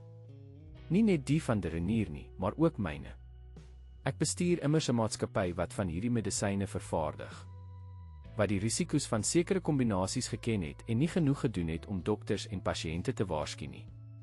U het nie geweet dit gebeur met uself nie, het Mariana aangevoer, altyd gereed om haar onwaarskynlike vriend te verdedig. Nee, maar ek moes geweet het Augustus met 'n hartseer glimlag geantwoord. Dit is die punt, kleintjie. Ek het toegelaat dat die logika van besigheid, van winste, die oorhand kry oor wat werklik saak gemaak het, om mense te help om gesond te bly. Carolina het die gesprek met toenemende kommer dopgehou. Augustus se woorde het potensieel drastiese besluite gesuggereer, en sy kon nie anders as om bekommerd te wees oor die gevolge vir haar dogter nie. Mariana het die middelpunt geword van 'n situasie wat kragtige korporatiewe belange en baie geld behels het. As Augustus werklik besluit het om alles bloot te lê, watter soort druk sou op die meisie val? Meneer Augustus, het sy versigtig ingegryp, oorweeg u om u ervaring openbaar te maak. Augustus het haar met begrip aangekyk. Jy is bekommerd oor Mariana. En jy het reg om te wees. Wat ons hier bespreek, gaan veel verder as 'n individuele mediese fout. Ons praat van sistemiese praktyke in die farmaseutiese industrie wat miljoene mense raak. Ons moet die meisie beskerm, het ouma Zuleika ferm verklaar. Sy het net gesien wat voor almal se oë was. Sy kan nie die las dra om 'n hele stelsel te verander nie. Ek stem heeltemal saam, het Derlyse gesê. Enige openbare optrede moet die identiteit en welstand van Mariana en haar familie beskerm. Mariana, egter, het minder bekommerd gelyk oor haar eie veiligheid as oor die missie wat sy gevoel het sy ontvang het. Maar mense moet weet. Wat as ander dieselfde medisyne neem en siek word soos meneer Augustus was? Augustus het die meisie met bewondering dopgehou. Selfs so jonk het sy intuïtief verstaan wat op die spel was, nie net sy persoonlike gesondheid nie, maar 'n veel groter beginsel van verantwoordelikheid teenoor ander. Jy het reg, Mariana. En daarom het ek 'n besluit geneem. Alle oë het na hom gedraai, verwagtend. Ek gaan Meyer Pharmaceutica transformeer. Heeltemal. Begin met 'n onafhanklike hersiening van al ons medisyne, hul interaksies en neeweffekte. Ons sal alles publiseer, selfs al raak dit tydelik die verkope en aandeleprys. Derlyse het instemmend geknik. Dit sou revolusionêr wees in die bedryf, Augustus. Maar dit is nie al nie, het hy voortgegaan. Ek gaan 'n nuwe afdeling in die maatskappy skep, toegewy aan die navorsing en ontwikkeling van medisyne gebaseer op tradisionele kennis, soos die van ouma Zuleika. Medisyne wat met die natuur werk, nie daarteen nie. Mariana se oë het geskitter met die moontlikheid. Soos 'n laboratorium vir medisinale plante. Presies, het Augustus bevestig. En ek wil graag hê dat jy en jou ouma spesiale konsultante vir hierdie projek moet wees. Carolina het gesluk by die voorstel. Meneer Augustus, dit is. Mariana is net 'n kind. 'n Kind wat my lewe gered het, het Augustus saggies herinner. En ek stel nie voor dat sy skool of haar kinderjare opgee nie. Net dat haar gawe vir waarneming en haar geërfde kennis gewaardeer en bewaar word. Ouma Zuleika het die voorstel lank oorweeg. Groot maatskappye neem gewoonlik die kennis van die kleintjies en gooi dan die kleintjies weg, het sy uiteindelik gesê. Hoe sou u verseker dat dit nie met ons sou gebeur nie? Dit was 'n skerpsinnige vraag wat getoon het dat, ten spyte van haar eenvoudige voorkoms en direkte taal, ouma Zuleika die magsdinamika van die korporatiewe wêreld perfek verstaan het. 'n Billike kontrak om mee te begin, het Augustus geantwoord. Met eksplisiete erkenning van die oorsprong van die kennis en deelname in die winste van enige produk wat daaruit ontwikkel word. Maar belangriker, julle sou volle beheer behou oor watter kennis gedeel word en hoe. Niks sou sonder toestemming geneem word nie. Die gesprek is onderbreek deur die geluid van 'n helikopter wat nader kom. Almal het na die lug gekyk en die vliegtuig met die Meyer Pharmaceutica logo sien land op die aangewese plek. Dit lyk asof my seun besluit het om nog 'n verrassingsbesoek af te lê, het Augustus opgemerk, sonder om bekommerd te wees. Hierdie keer is ek voorbereid. Enkele minute later het Robert haastig deur die tuin gestap, vergesel deur George Steyn, die oudste lid van die raad, en 'n elegante vrou wat Carolina herken het as Teresa van Wyk, 'n uitvoerende beampte van die maatskappy en 'n jarelange vriend van Augustus. Pa, het Robert geroep toe hy die priëel nader. Ons moet dringend praat. Ons is in die middel van 'n mediese konsultasie, Robert, het Augustus kalm geantwoord. Maar julle kan by ons aansluit vir tee. Ouma Zuleika het 'n suurlemoenbalsem en melissa infusie voorberei wat wonders verrig om onrustige senuwees te kalmeer. Robert het oombliklik verward gelyk deur sy pa se kalmte en die huislike toneel wat hy aangetref het. Augustus wat tee drink met die dokter, die geneesvrou, die huishoudster en die kind, asof dit die mees natuurlike ding in die wêreld was. Teresa van Wyk was die eerste om haarself te herstel. Augustus, wat 'n plesier om u so goed te sien, het sy gesê en nader gekom om hom te omhels. U lyk 10 jaar jonger. Ek voel 20 jaar jonger, Teresa, het hy geantwoord en die omhelsing met liefde beantwoord. En ons het inderdaad baie om te bespreek. Maar eers wil ek julle almal voorstel. Dit is ouma Zuleika, 'n uitsonderlike geneesvrou van Msgregor, Carolina, ons huishoudster, en Mariana, die meisie wat letterlik my lewe gered het. George Steyn, 'n 70-jarige man met die waardigheid van iemand wat baie korporatiewe krisisse sien kom en gaan het Mariana met opregte belangstelling genader.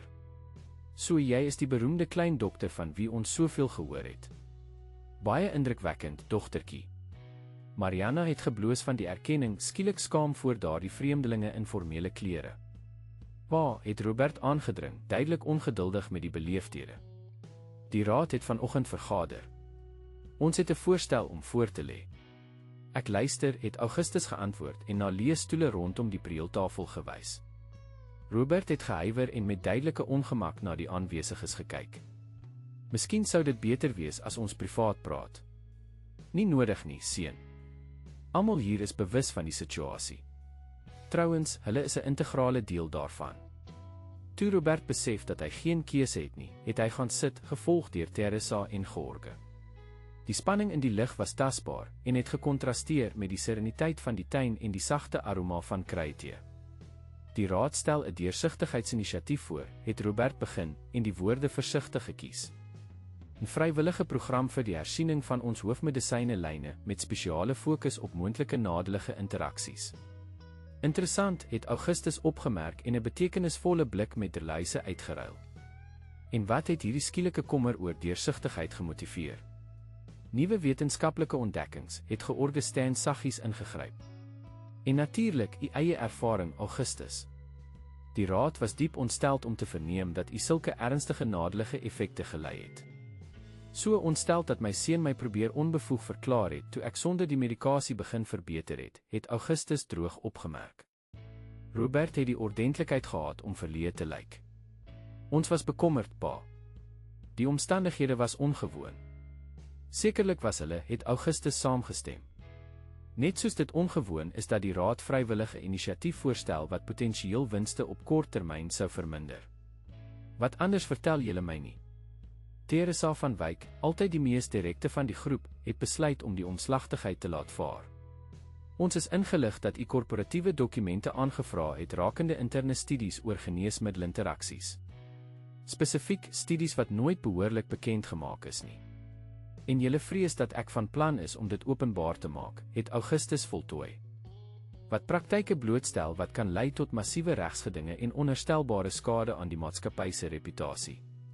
Dit sou 'n redelike bekommernis wees, het George erken. Alhoewel ons glo dat u bedoelings die beste is, Augustus. Augustus het 'n slukkie tee geneem en die gespanne uitdrukkings van die bestuurders oor die rand van die koppie dopgehou. Langs hom het Mariana ook alles met oplettende oë dopgehou, elke woord, elke gebaar, elke onuitgesproke nuance geabsorbeer. Inderdaad, ek het alles gedokumenteer, het Augustus uiteindelik bevestig. My ervaring, die mediese verslae voor en na die onderbreking van die behandeling, Derlyse se ontledings, Mariana se waarnemings. Ek het ook al die interne studies gekoop wat toon dat die maatskappy bewus was van sekere gevaarlike interaksies, maar gekies het om dit nie behoorlik bekend te maak nie. Robert het sigbaar bleek geword. Pa, u kan nie oorweeg. Trouwens, het Augustus onderbreek, ek het reeds presies besluit wat ek gaan doen. En ek het gekom om my besluit met julle te deel. Hy het 'n pouse geneem en na elke persoon rondom die tafel gekyk, sy onwaarskynlike nuwe familie van versorgers, die senuweeagtige bestuurders en uiteindelik Mariana, wie se oë en wysheid weerspieël het wat veel verder as haar 9 jaar gegaan het. Ek gaan Meyer Pharmaceutica transformeer, het hy aangekondig. Nie vernietig nie, maar herbou op verskillende beginsels. En julle kan my vrywillig help, of julle kan weerstand bied en die gevolge in die gesig staar. Die woorde het in die lug gehang soos 'n oorlogsverklaring en 'n vredesaanbod te gelykertyd. In die stilte wat gevolg het, was slegs die sang van die voëls en die gefluister van die blare hoorbaar, terwyl almal die diepgaande betekenis van daardie kruispad geabsorbeer het. Die stilte in die prieel het vir etlike sekondes voortgeduur, slegs onderbreek deur die verafgeleid van golwe wat op die strand onder die landgoed gebreek het. Robert was die eerste om weer sy stem te vind. Die maatskappy transformeer, het hy herhaal, mengsel van ongeloof en alarm in sy toon. Wat presies bedoel u daarmee, pa?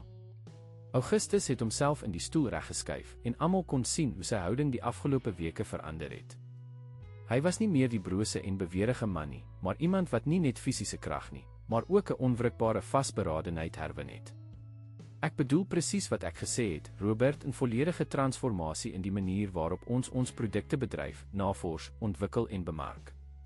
Begin met totale deursigtigheid oor wat ons reeds weet. Augustus het Augustin ingegryp met die versigtigheid van iemand wat op onstabiele grond loop. Transformasies is natuurlik welkom, maar dit moet geleidelik en strategies wees. Abrupte veranderinge kan die vertroue van die mark, die beleggers, destabiliseer. Die vertroue is reeds geskaad, het Augustus onderbreek. Net nog nie publiek nie.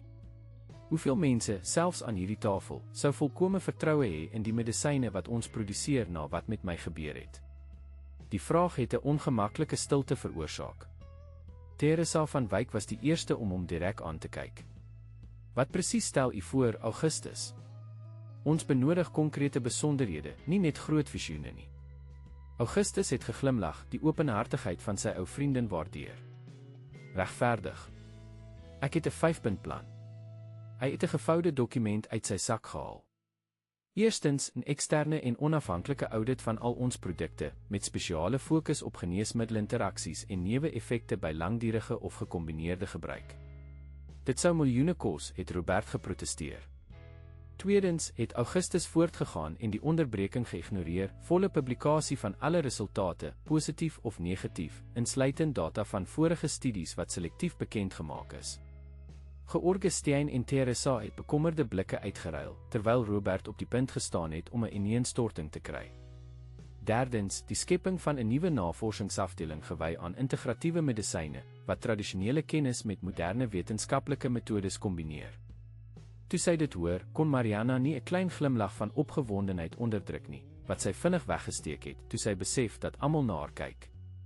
Vierdens, 'n vergoedingsprogram vir pasiënte wat moontlik benadeel is deur geneesmiddelinteraksies wat nie behoorlik bekend gemaak is nie.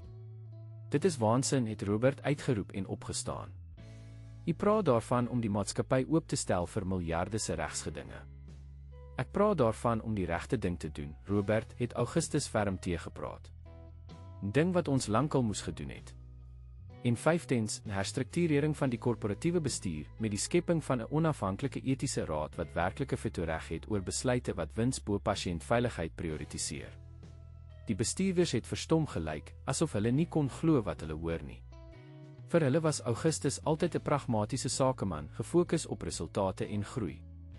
Hierdie nuwe weergawe van hom, wat oor etiek en verantwoordelikheid bo wins praat, was onherkenbaar. Teresa was die eerste om haar kalmte te herwin. Augustus, u doelwitte is bewonderenswaardig, maar u praat van veranderinge wat die waarde van die maatskappy potensieel met miljarde sou verminder. Die minderheidsaandeelhouers sou dit nooit aanvaar nie. Nie onmiddellik nie, het Augustus saamgestem. Maar op die lange duur sou dit die vertroue van die publiek en gesondheidswerkers op 'n manier herbou wat geen bemarkingsveldtog sou kon bereik nie. En wat die aandeelhouers betref, hy het 'n betekenisvolle pouse geneem. Ek beheer steeds 51% van die stemgeregtigde aandele. Indien nodig, kan ek hierdie veranderinge selfs teen weerstand implementeer. Robert het nog bleker geword. U sou alles wat ons gebou het, vernietig weens 'n persoonlike insident. Weens die invloed van hierdie mense. Hy het vaagweg na ouma Zuleika, Carolina en Mariana gewys. Augustus het sy uitdrukking verhard. Wees versigtig met die woorde, seun. Hierdie mense het my gered toe u meer bekommerd was om beheer oor die maatskappy te neem as oor my gesondheid. En nee, ek doen dit nie uit wraak of eksterne invloed nie. Ek doen dit omdat dit die regte ding is. Omdat ek uiteindelik gesien het wat ons geword het. Terlyse, wat tot dusver stilweg waargeneem het, het besluit om in te gryp. As u my toelaat, glo ek daar is 'n unieke geleentheid hier. Meyer Pharmaceutica kan 'n pionier word in 'n nuwe paradigma van die farmaseutiese industrie. Een wat tradisionele en moderne medisyne nie as teenoorgestelde sien nie, maar as komplementêr. George Steyn, altyd die mees analitiese van die groep, het gelyk asof hy die situasie vanuit 'n ander hoek verwerk. Augustus, kom ons aanvaar dat ons saamstem oor hierdie algemene beginsels. Hoe sou ons dit in die praktyk implementeer? Watter soort tydlyn oorweeg ons? Augustus het effens geglimlag en sy ou vriend se poging erken om 'n konfrontasie in 'n onderhandeling te omskep. Ek het 'n gedetailleerde plan, George. Begin met die openbare aankondiging van die audit volgende week. So vinnig, het Robert geskrik. Tyd is noodsaaklik, het Augustus geantwoord. Veral in ag genome dat ek binnekort my wonderbaarlike herstel van 'n sogenaamde terminale siekte openbaar sal moet verduidelik. Op hierdie stadium het ouma Zuleika, wat alles met skerpsinnige oë dopgehou het, ingegryp met haar kalm, maar ferm stem. Meneer Augustus is reg oor een ding, die waarheid vind altyd 'n manier om aan die lig te kom, soos water wat altyd 'n pad vind om te loop. Dit is beter om die regte kanale oop te maak as om te wag dat die vloed alles verwoes. Die eenvoudige, dog diepgaande wysheid van die geneesvrou het 'n oomblik van besinning veroorsaak. Teresa van Wyk, veral, het deur die woorde geraak gelyk. Miskien, het sy versigtig begin, miskien is daar meriete in die direkte benadering. Om beheer oor die narratief te neem voordat dit op maniere openbaar word wat ons nie kan beheer nie. Robert het haar ongelowig aangekyk. Jy ook, Teresa? Ek het gedink ten minste jy sou verstaan wat hier op die spel is. Ek verstaan perfek, Robert, het sy ferm geantwoord. U hoofbekommernis is oor die markwaarde, die aandele, die bonusse. Myne is oor die langtermyn lewensvatbaarheid van die maatskappy. En eerlik gesê, as wat Augustus sê oor die onderdrukte studies waar is, sit ons in elk geval op 'n tydbom. Mariana, wat elke woord van die bespreking met buitengewone aandag vir haar ouderdom geabsorbeer het uiteindelik skaam haar hand opgesteek, soos sy in die klas sou doen. Augustus het sagkens geglimlag. Ja, Mariana. Wat wil jy sê? Dit is net. Het sy begin duidelik senuweeagtig om voor soveel belangrike volwassenes te praat. Wanneer ouma Zuleika 'n medisyne voorberei, sê sy altyd dat die belangrikste nie net die krye is nie, maar die intensie om te genees. As die medisyne net met geld in gedagte gemaak word, werk dit nie behoorlik nie. 'n Besinnende stilte het op haar woorde gevolg. Carolina het verdeeld gelyk tussen trots op haar dogter se wysheid en vrees dat sy haarself te veel blootgestel het in so 'n delikate situasie. Maar Augustus se uitdrukking was van pure waardering. Presies, kleintjie, het hy saamgestem. Die intensie maak saak. En op 'n stadium het ons die oorspronklike intensie van Meyer Pharmaceutica uit die oog verloor, wat was om mense se lewens te verbeter, nie net om winste vir aandeelhouers te genereer nie. George Stein het diep gesug. Augustus, u passie is bewonderenswaardig, maar die praktiese implementering van wat u voorstel, sou buitengewone hulpbronne vereis. Nie net finansiëel nie, maar ook menslik. Wie sou hierdie nuwe afdeling vir integratiewe medisyne lei, byvoorbeeld? Ek het reeds iemand in gedagte, het Augustus geantwoord en naderluise gekyk. Iemand met onberispelike wetenskaplike geloofsbriewe en ook openheid vir aanvullende benaderings. Die dokter het opreg verbaas gelyk. Augustus, ek is gevlei, maar my loopbaan was nog altyd akademies en klinies, nie korporatief nie. Presies daarom, het hy geantwoord. Ons benodig iemand wat nie deur die wins bo alles mentaliteit besmet is nie. Iemand wat pasiënte sien, nie verbruikers nie. Die gesprek is onderbreek deur die geluid van haastige voetstappe. Patricia, die verpleegster, het met 'n bekommerde uitdrukking nader gekom. Verskoon die onderbreking, het sy gesê, maar daar is verslaggewers by die hek van die landgoed. Baie van hulle. Hulle vra om met meneer Augustus te praat oor gerugte van sy wonderbaarlike herstel en moontlike probleme met medisyne van Meyer Pharmaceutica. 'n Swaar stilte het oor die groep geval. Robert was die eerste om te reageer en het skielik opgestaan. Hoe is dit moontlik? Wie het met die pers gepraat?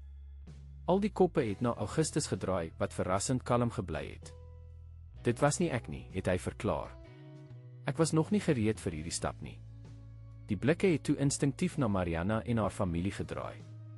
Ons sou nooit iets doen wat meneer Augustus kon benadeel nie, het Carolina geprotesteer en 'n beskermende arm om haar dogter se skouers gesit. Dit was nie hulle nie, het Augustus met oortuiging gesê. Wat ons met min moontlikhede laat. Sy blik het op Robert gefokus. Beskuldig u my van iets, pa, het Robert verontwaardig gevra. Nie u persoonlik nie, het Augustus geantwoord. Maar iemand met toegang tot interne inligting. Iemand wat gevrees het wat ek op die punt staan om te doen en besluit het om vooruit te loop en probeer om die narratief te beheer. Of miskien het Teresa pynsend voorgestel, iemand wat ons hand wou dwing. Om 'n krisis te skep wat 'n onmiddellike reaksie vereis het. George Stein het sy bril reggeskuif, nadenkend. De Renier was vanoggend by die raadsvergadering. Hy het besonder senuweeagtig gelyk. Renier, het Augustus gemompel, skaduwee het oor sy gesig getrek. Hy sou baie verloor met 'n volledige ondersoek. Die spanning was tasbaar. Dit was ouma Zuleika wat uiteindelik die stilte gebreek het met haar praktiese wysheid. Die reën het vroeër gekom as wat hulle verwag het, maar die lug was lankal reeds swaar. Nou moet 'n mens net besluit, gaan hulle hardloop om weg te kruip of gaan hulle in die gevalle water dans. Die eenvoudige, dog kragtige metafoor het 'n glimlag op Augustus se gesig getrek. Ek het nog altyd daarvan gehou om in die reën te dans, het hy gesê en met hernieude energie opgestaan. Ek dink dit is tyd om die storm reguit in die oë te kyk. Robert het paniekbevange gelyk. Pa, u kan nie sommer uitgaan en met die pers praat sonder voorbereiding, sonder 'n behoorlike kommunikasiestrategie nie. Ek stem saam, het Teresa vinnig ingegryp. Nie oor stil bly nie, maar oor die noodsaaklikheid van 'n gestruktureerde benadering. Augustus, u het hier 'n unieke geleentheid. Laat ons dit wyslik gebruik. Augustus het na elke persoon rondom die tafel gekyk en die situasie beoordeel. Ons het 'n uur, het hy uiteindelik besluit. 'n Uur om 'n verklaring voor te berei wat ons posisie duidelik stel. Geen leuns, geen ontwykings, maar ook geen oorhaastige beskuldigings nie. En wat van hulle, het Robert gevra en na Mariana, Carolina en ouma Zuleika gewys. Hulle, het Augustus ferm geantwoord, is 'n fundamentele deel van hierdie verhaal. Maar, het hy bygevoeg, spesifiek na Carolina gekyk, ek sal heeltemal verstaan as u Mariana uit die kollig wil hou. Carolina het haar lip gebyt verdeeld. Aan die een kant wou sy haar dogter beskerm teen openbare blootstelling en moontlike gevolge. Aan die ander kant het sy geweet hoe Mariana emosioneel betrokke was by Augustus se genesingsproses en die veranderinge wat hy voorgestel het. Mariana is minderjarig, het sy uiteindelik gesê. Haar identiteit moet beskerm word.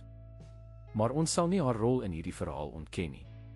Net dit so aanbied dat dit haar nie onnodig blootstel nie. Heeltemal redelik, het Augustus saamgestem. Gedurende die volgende uur het intense aktiwiteit die landgoed oorgeneem. In die biblioteek het Augustus, Teresa, George en Delyse aan die amptelike verklaring gewerk.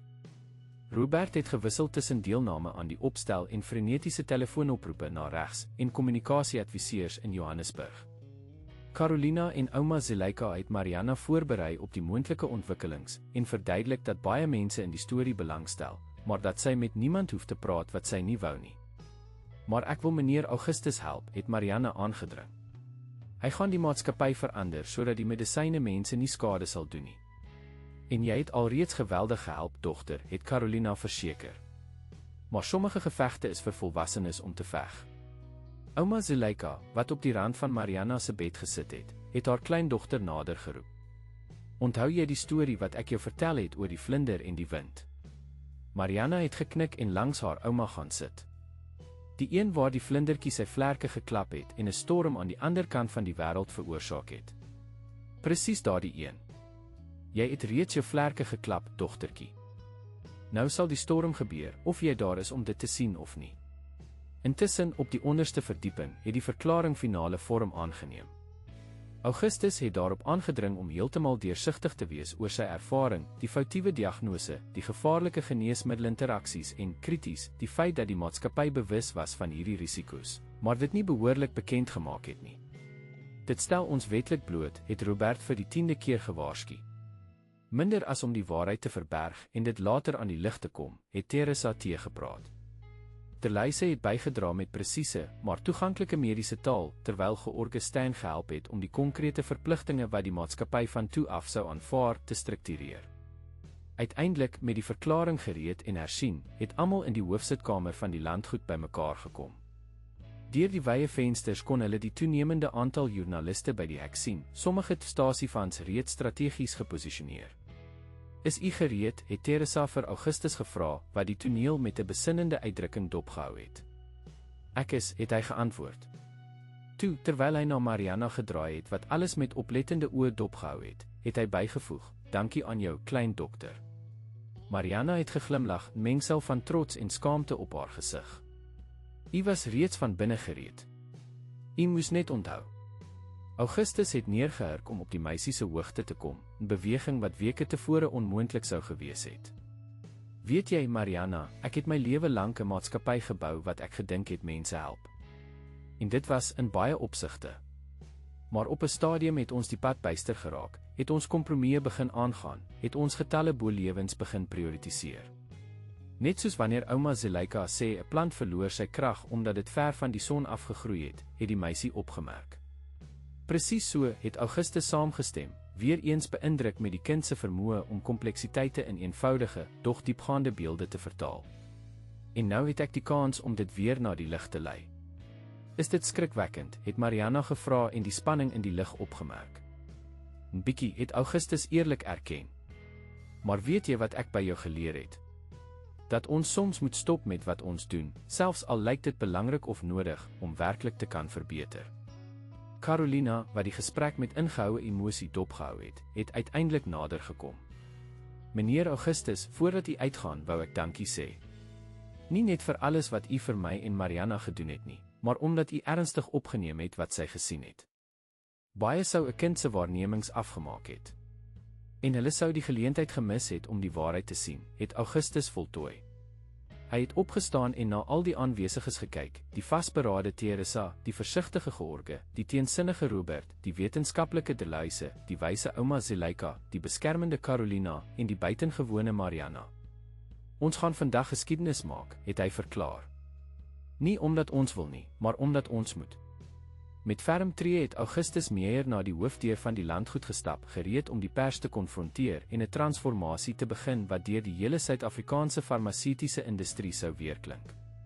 Langs hom, nie as fisiese ondersteuning nie, maar as morele krag, het sy onwaarskynlike redder geloop, 9-jarige meisie wie se oë verder as voorkoms gesien het en wie se hart 'n eenvoudige waarheid herken het wat ervare volwassenes geïgnoreer het. Soms, om werklik te genees, moet 'n mens eers stop met dit wat skade veroorsaak. Terwyl die deur oopgegaan het en flitse begin afgaan het Augustus 'n klein handjie syne voel vashou. Hy het afgekyk en Mariana gesien, wat gehardloop het om hom tot by die drempel te vergesel. "Onthou u die voeltjie met die gebreekte vlerk," het sy gefluister. "Nou is dit u beurt om te vlieg." Augustus het die meisie se hand saggies gedruk voordat hy dit losgelaat het en die beslissende stappe na die wagende verslaggewers geneem het.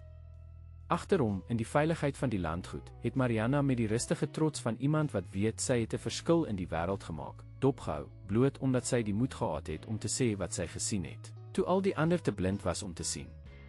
6 maande het verloop sedert die historiese perskonferensie in die tuine van die Kastanjehuis landgoed. Die impak van Augustus Meyer se onthullings het veel verder as wat enige iemand kon voorspel, weerklink en golwe van transformasie veroorsaak wat die hele Suid-Afrikaanse en selfs internasionale farmaseutiese industrie getref het. Op daardie sonnige lenteoggend het dieselfde tuine wat voorheen Augustus se herstel gesien het, nou 'n spesiale viering gehuisves. Onder 'n wit tent elegant versier met tropiese blomme, het ongeveer 50 gaste bymekaar gekom vir die amptelike inhuldiging van die Meyer Instituut vir Integratiewe Medisyne. In die middel van die tuin het 'n sirkelvormige bedding uitgestaan waar die misterieuse hemeltrane 'n blom nou volop gegroei het, sy deursigtige blou blomblare saggies in die seebries gewaai het. Rondom dit, in konsentriese patrone georganiseer, het tientalle medisinale spesies 'n lewende kaart van terapeutiese moontlikhede gevorm. "Is jy senuweeagtig?" het Carolina vir Mariana gevra, terwyl sy die stryk van die ligblou rok wat haar dogter vir die geleentheid aangehad het, verstel het. "'N bietjie," het die meisie erken, nou net 10 jaar oud. "Maar meneer Augustus het gesê ek hoef nie te praat as ek nie wil nie, net die lint te sny." Carolina het geglimlag, trots op haar dogter wat, ten spyte van al die aandag wat sy die afgelope maande ontvang het, die eenvoud en gesonde verstand behou het wat haar altyd gekenmerk het. Na die perskonferensie het Augustus sy belofte nagekom om Mariana se identiteit te beskerm en na haar verwys slegs as 'n jong waarnemer in die onderhoude. Maar in die naaste kring het die verhaal van die klein dokter, wat een van die magtigste sakemanne in Suid-Afrika gered het, byna legendaries geword. "Het jou ouma al aangekom?" het Mariana gevra en ouma Zuleika tussen die gaste gesoek. "Sy is by Augustus besig om die laaste besonderhede van die aanbieding na te gaan," het Carolina geantwoord. "Jy weet hoeveel lysens sy geword het sedert sy die koördinering van die versameling van tradisionele kennis oorgeneem het." Inderdaad, een van die mees verrassende transformasies van die afgelope maande was die van ouma Zuleika. Die geneesvrou wat aanvanklik teesienig was om Skregor te verlaat, het nou haar tyd verdeel tussen haar gemeenskap en die leiding van 'n ambisieuse projek vir die dokumentasie en bewaring van tradisionele medisinale kennis, gefinansier deur die nuut hervormde Meyer Stichting. Aan die ander kant van die tuin, onder 'n ou mangeboom, het Augustus geanimeerd met Derlyse Kriel en 'n groep navorsers gesels. Op 72-jarige ouderdom het hy 'n vitaliteit uitgestraal wat baie dekades jonger man sou beny. Die bewings het heeltemal verdwyn, die gesonde kleur het na sy vel teruggekeer, en sy oë het geskitter met die intensiteit van iemand wat 'n nuwe doel gevind het. Die eerste kliniese studie is reeds in die finale fase, het Derlyse aan die groep verduidelik. Die voorlopige resultate oor die doeltreffendheid van die verbinding wat afgelei is van die kombinasie wat ouma Zuleika ons geleer het, is uiters belovend, veral vir pasiënte wat nie goed op konvensionele behandelings gereageer het nie.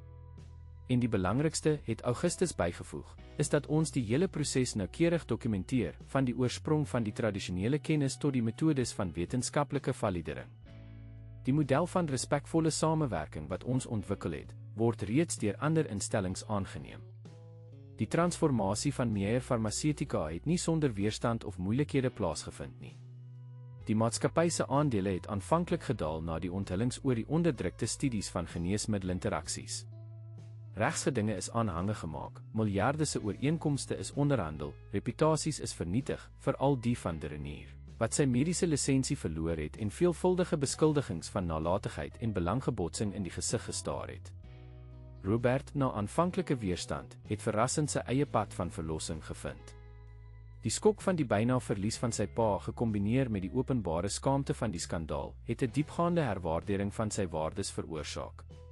Hy het nou die internasionale afdeling van die maatskappy gelei, en die nuwe deursigtigheidsprotokolle wat in Suid-Afrika ontwikkel is, wêreldwyd geïmplementeer. Pa, het Robert geroep, nader gekom met 'n groep buitelandse bestuurders. Dit is die verteenwoordigers van die Wêreldgesondheidsorganisasie. Hulle het spesiaal gekom om ons metodologie vir die integrasie van tradisionele en moderne medisyne te leer ken. Augustus het die besoekers met kenmerkende waardigheid gegroet, maar sonder die korporatiewe arrogansie wat hy eens gehad het. Die ervaring om sy lewe byna te verloor, om gered te word nie deur gevorderde tegnologieë nie, maar deur die aandagtige waarneming van 'n kind, het sy verhouding met mag en kennis fundamenteel verander. Dames en here, het hy aan die besoekers gesê, alles wat u vandag sal sien, het begin met 'n eenvoudige sin, hou op om jou medisyne te drink, jy sal beter word. Woorde wat, in enige ander konteks, sou klink as die teenoorgestelde van wat mediese wetenskap sou aanbeveel. Tog was dit presies hierdie vooropstellingvrye blik, hierdie suiwer waarneming van die feite, wat my lewe gered en ons maatskappy getransformeer het. Terwyl Augustus die internasionale gaste op 'n toer deur die nuutgeboude laboratoriums langs die landgoed geneem het, het Carolina 'n bekende teenwoordigheid langs haar gevoel. Hy is anders, het Teresa van Wyk opgemerk, terwyl sy Augustus van ver af dopgehou het. Nie net fisies nie. Dit is asof hy 'n vrede gevind het wat hy nooit gehad het nie, selfs in die jare van grootste sake sukses. Carolina het geknik. As die landgoed se huishoudster, het sy nie net Augustus se fisiese herstel nie, maar ook sy innerlike transformasie van naby gesien. Ouma Zuleika sê dat sommige siektes eintlik paaie is na groter genesings. Dat ons soms heeltemal moet ineenstort om iets beter te herbou. Teresa het met opregte respek geglimlag. Weet jy, Carolina, toe dit alles begin het, erken ek dat ek jou, Mariana en ouma Zuleika met 'n sekere skeptisisme gesien het. Ek het gedink dat julle maklik gemanipuleer of weggestoot sou word sodra die stof gaan lê het. Sy het 'n besinnende pouse geneem. Ek was nog nooit so bly om heeltemal verkeerd te wees nie. Inderdaad, die reëling wat baie as tydelik beskou het, het permanent geword. Carolina was nie meer net die huishoudster nie, maar die administratiewe direkteur van al Augustus se eiendomme, insluitend die nuwe instituut. Mariana het haar studies voortgesit in een van die beste skole in Hermanus, nou met 'n volle beurs gewaarborg deur die Meyer Stichting, maar het haar spesiale rol as 'n junior konsultant van die integratiewe medisyne projekte behou, 'n titel wat sy uiters ernstig opgeneem het en ure van haar vrye tyd gewy het om medisinale plante te teken en te dokumenteer met dieselfde noukeurige presisie wat Augustus gered het. Teen middagete het al die gaste vir die amptelike seremonie bymekaar gekom. 'n Groen lint, wat die brug tussen natuur en wetenskap simboliseer, het by die ingang van die nuwe instituutgebou gestrek. Augustus het die mikrofoon geneem en met dankbaarheid na die mense gekyk wat daardie oomblik moontlik gemaak het. 'n Jaar gelede was ek 'n man wat stadig gesterf het, 'n gevangene van 'n liggaam wat my blyk te verraai en van 'n mediese stelsel wat, hoewel goed bedoel, te selfversekerd in sy eie sekerhede geword het. Vandag is ons besig om nie net 'n gebou of 'n instituut in te wy nie, maar 'n nuwe paradigma van hoe medisyne kan en moet funksioneer. Hy het 'n pouse geneem en Mariana in die skare gesoek. Hierdie transformasie sou nie moontlik gewees het sonder die moed van 'n kind wat gewaag het om te bevraagteken wat al die volwassenes rondom haar as absolute waarheid aanvaar het nie. Daarom is dit gepas dat sy die lint sny wat ons bevryding van die ou beperking simboliseer. Mariana, blosend maar vasberade, het na Augustus gestap en die seremoniële sker met effens beweerige hande ontvang. Langs haar het ouma Zuleika met haar majesteuse teenwoordigheid verskyn, die kleurvolle tulband wat gekontrasteer het met die tradisionele wit rok wat sy vir spesiale geleenthede gedra het. Saam het Augustus sagkens geïnstrueer. Die voorvaderlike wysheid en die hernieuwde blik van die jeug. Ouma en kleindogter het voor die lintposisie ingeneem, die sker in hul verenigde hande. Met 'n presiese beweging het hulle die simbool gesny wat die verlede van die toekoms geskei het, wat entoesiastiese applous van al die aanwesiges uitgelok het. Daardie aand, nadat die gaste vertrek het en die landgoed teruggekeer het na sy gewone rustigheid, het Augustus op die terras gesit wat oor die oseaan uitkyk. Die maanlig het die golwe silwerig gemaak en het 'n ligte pad oor die water geskep wat na die oneindige gelyk het. Langs hom, in kontemplatiewe stilte, het Mariana na dieselfde horison gekyk. "Waaraan dink jy, kleintjie?" het Augustus uiteindelik gevra. Mariana het die vraag vir 'n paar oomblikke oorweeg, soos sy altyd gedoen het voordat sy iets belangriks geantwoord het. "Ek dink aan hoe 'n klein dingetjie alles kan verander. Hoe daardie saadjie van die hemeltrane blom 'n hele bedding geword het. Hoe 'n woord 'n pad kan verander." Augustus het geglimlag, weer eens beïndruk met die diepte wat daardie jong gemoed kon bereik. "Jy het baie lewens verander met jou woorde, weet jy? Nie net myne nie. U het myne ook verander," het sy eenvoudig geantwoord. "Voorheen het mamma altyd gesê ek moenie van die plante praat nie, dat mense dit vreemd sou vind. Nou is sy trots as ek vertel wat ek weet. En sy moet inderdaad wees," het Augustus bevestig. "Jy het 'n gawe, Mariana. Nie net om die plante te verstaan nie, maar om te sien wat ander nie kan sien nie. Ouma sê dit is nie 'n gawe nie, dis net om aandag te gee. Dat almal dit kan doen, maar mense is te besig met ander dinge." Augustus het oor daardie eenvoudige wysheid nagedink. Hoeveel waarhede het hy self oor die jare geïgnoreer, so besig om 'n ryk te bou, om mag en rykdom op te gaar, dat hy blind geword het vir die essensiële. "Gaan jou pa in die maatskappy bly," het Mariana skielik van onderwerp verander met die spontaniteit tipies van kinders. "Robert." "Ja, ek glo so, hy het nogal baie verander, weet jy. Ek dink hy het uiteindelik verstaan dat 'n maatskappy nie net getalle op sig blaai is nie, maar werklike mense wie se lewens beïnvloed word deur wat ons doen. En u? Gaan u weer die hoofbaas wees?" Augustus het geglimlag oor die eenvoudige terminologie. "Nie soos voorheen nie. Ek is die voorsitter van die raad en verseker dat ons nuwe beginsels gerespekteer word, maar die daaglikse bedrywighede van die maatskappy is nou in ander hande. My fokus is hierdie instituut, hierdie nuwe pad wat ons saam skep." Mariana het geknik, tevrede met die antwoord. Toe, na nog 'n oomblik van stil besinning, het sy die vraag gestel wat werklik saak gemaak het: "Is u nou gelukkig?" Die vraag, so direk en fundamenteel, het Augustus verras. Nie vanweë die inhoud nie, maar omdat niemand in sy volwasse lewe ooit die moeite gedoen het om dit te vra nie. Almal het altyd aangeneem dat mag, geld en sukses sinonieme van geluk was. "Ja, Mariana," het hy uiteindelik geantwoord, met 'n sekerheid wat uit die diepte van sy siel gekom het. "Ek is nou gelukkiger as wat ek ooit was. En weet jy hoekom? Hoekom? Omdat ek nou iets doen wat werklik saak maak. Iets wat sal bly lank nadat ek nie meer hier is nie. Hierdie instituut, hierdie nuwe model van medisyne, hierdie respek vir tradisionele kennis, dit alles sal mense vir geslagte lank aanhou help." Mariana het geglimlag, haar oë het die maanlig weerspieël. "Soos ouma Zuleika se plante. Sy sê altyd ons plant nie net vir onsself nie, maar vir diegene wat daarna kom." "Jou ouma is 'n baie wyse vrou," het Augustus saamgestem.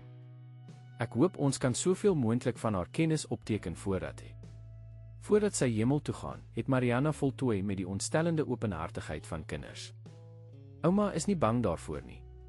Sy sê ware kennis sterf nooit, dit verander net van vorm, soos water wat 'n wolk word en dan weer reën." Augustus het 'n diep emosie gevoel by daardie beeld. "Ek is seker sy is reg. En danksy julle twee sal baie ander voordeel trek uit hierdie siklus van kennis." Hulle het vir nog 'n paar minute stil gebly en na die horison gekyk waar die lig en die see in 'n enkele ononderskeibare lyn saamgesmelt het.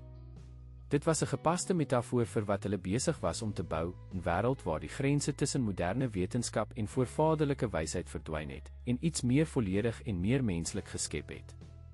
"Dit word laat," het Augustus uiteindelik opgemerk. "Jou ma moet jou soek." "Net 'n bietjie langer," het Mariana gevra. "Ek wil sien of ek die eerste ster kan sien." Ouma sê wie die eerste ster van die nag sien, kry die reg om 'n spesiale wens te maak. "En wat sou jy wens?" Mariana het 'n oomblik gedink. "Dat al die mense wat genesing nodig het, hul pad kan vind soos u gevind het." Augustus het 'n knop in sy keel gevoel oor die suiwerheid van daardie wens. "Dit is 'n baie mooi wens, Mariana. En u? Wat sou u wens? Dat mense soos jy wat verder as voorkoms kan sien en kan bevraagteken wat almal as waarheid aanvaar, nooit daardie vermoë sal verloor nie. Want dit is wat die wêreld nou die meeste nodig het. Toe die eerste ster uiteindelik verskyn, skaam in die lig wat geleidelik donkerder geword het beide Augustus en Mariana vir 'n kort oomblik hul oë toegemaak en stilweg hul wense verseël. Dit was nie bygeloof nie, het Augustus tot die gevolgtrekking gekom, maar 'n gebaar van hoop en intensie, dieselfde intensie wat ouma Zuleika gesê het noodsaaklik is vir enige ware genesing. Mariana se klein hand het syne op die armleuning van die stoel gevind, 'n eenvoudige gebaar van verbinding wat die brug wat hulle saam gebou het, perfek gesimboliseer het, tussen generasies, tussen tradisies van kennis, tussen maniere om te sien en te wees in die wêreld. En daar, onder die sterrehemel van Hermanus, in die landgoed wat eens die toneel van siekte was en nou genesing en transformasie gehuisves het Augustus meer verstaan dat sy ware nalatenskap nie die maatskappy sou wees wat hy gebou het nie, of selfs die instituut wat hy nou ingewy het nie, maar die bewussynsverandering wat 'n eenvoudige sin van 'n kind ontketen het: hou op om jou medisyne te drink, jy sal beter word. Woorde wat nie net sy persoonlike genesing begin het nie, maar 'n stil revolusie wat nou versprei het, soos die sade van die hemeltrane blom, en nuwe tuine van moontlikheid geskep het waar daar voorheen slegs dorre grond van onbetwisbare sekerhede was. Einde van die verhaal.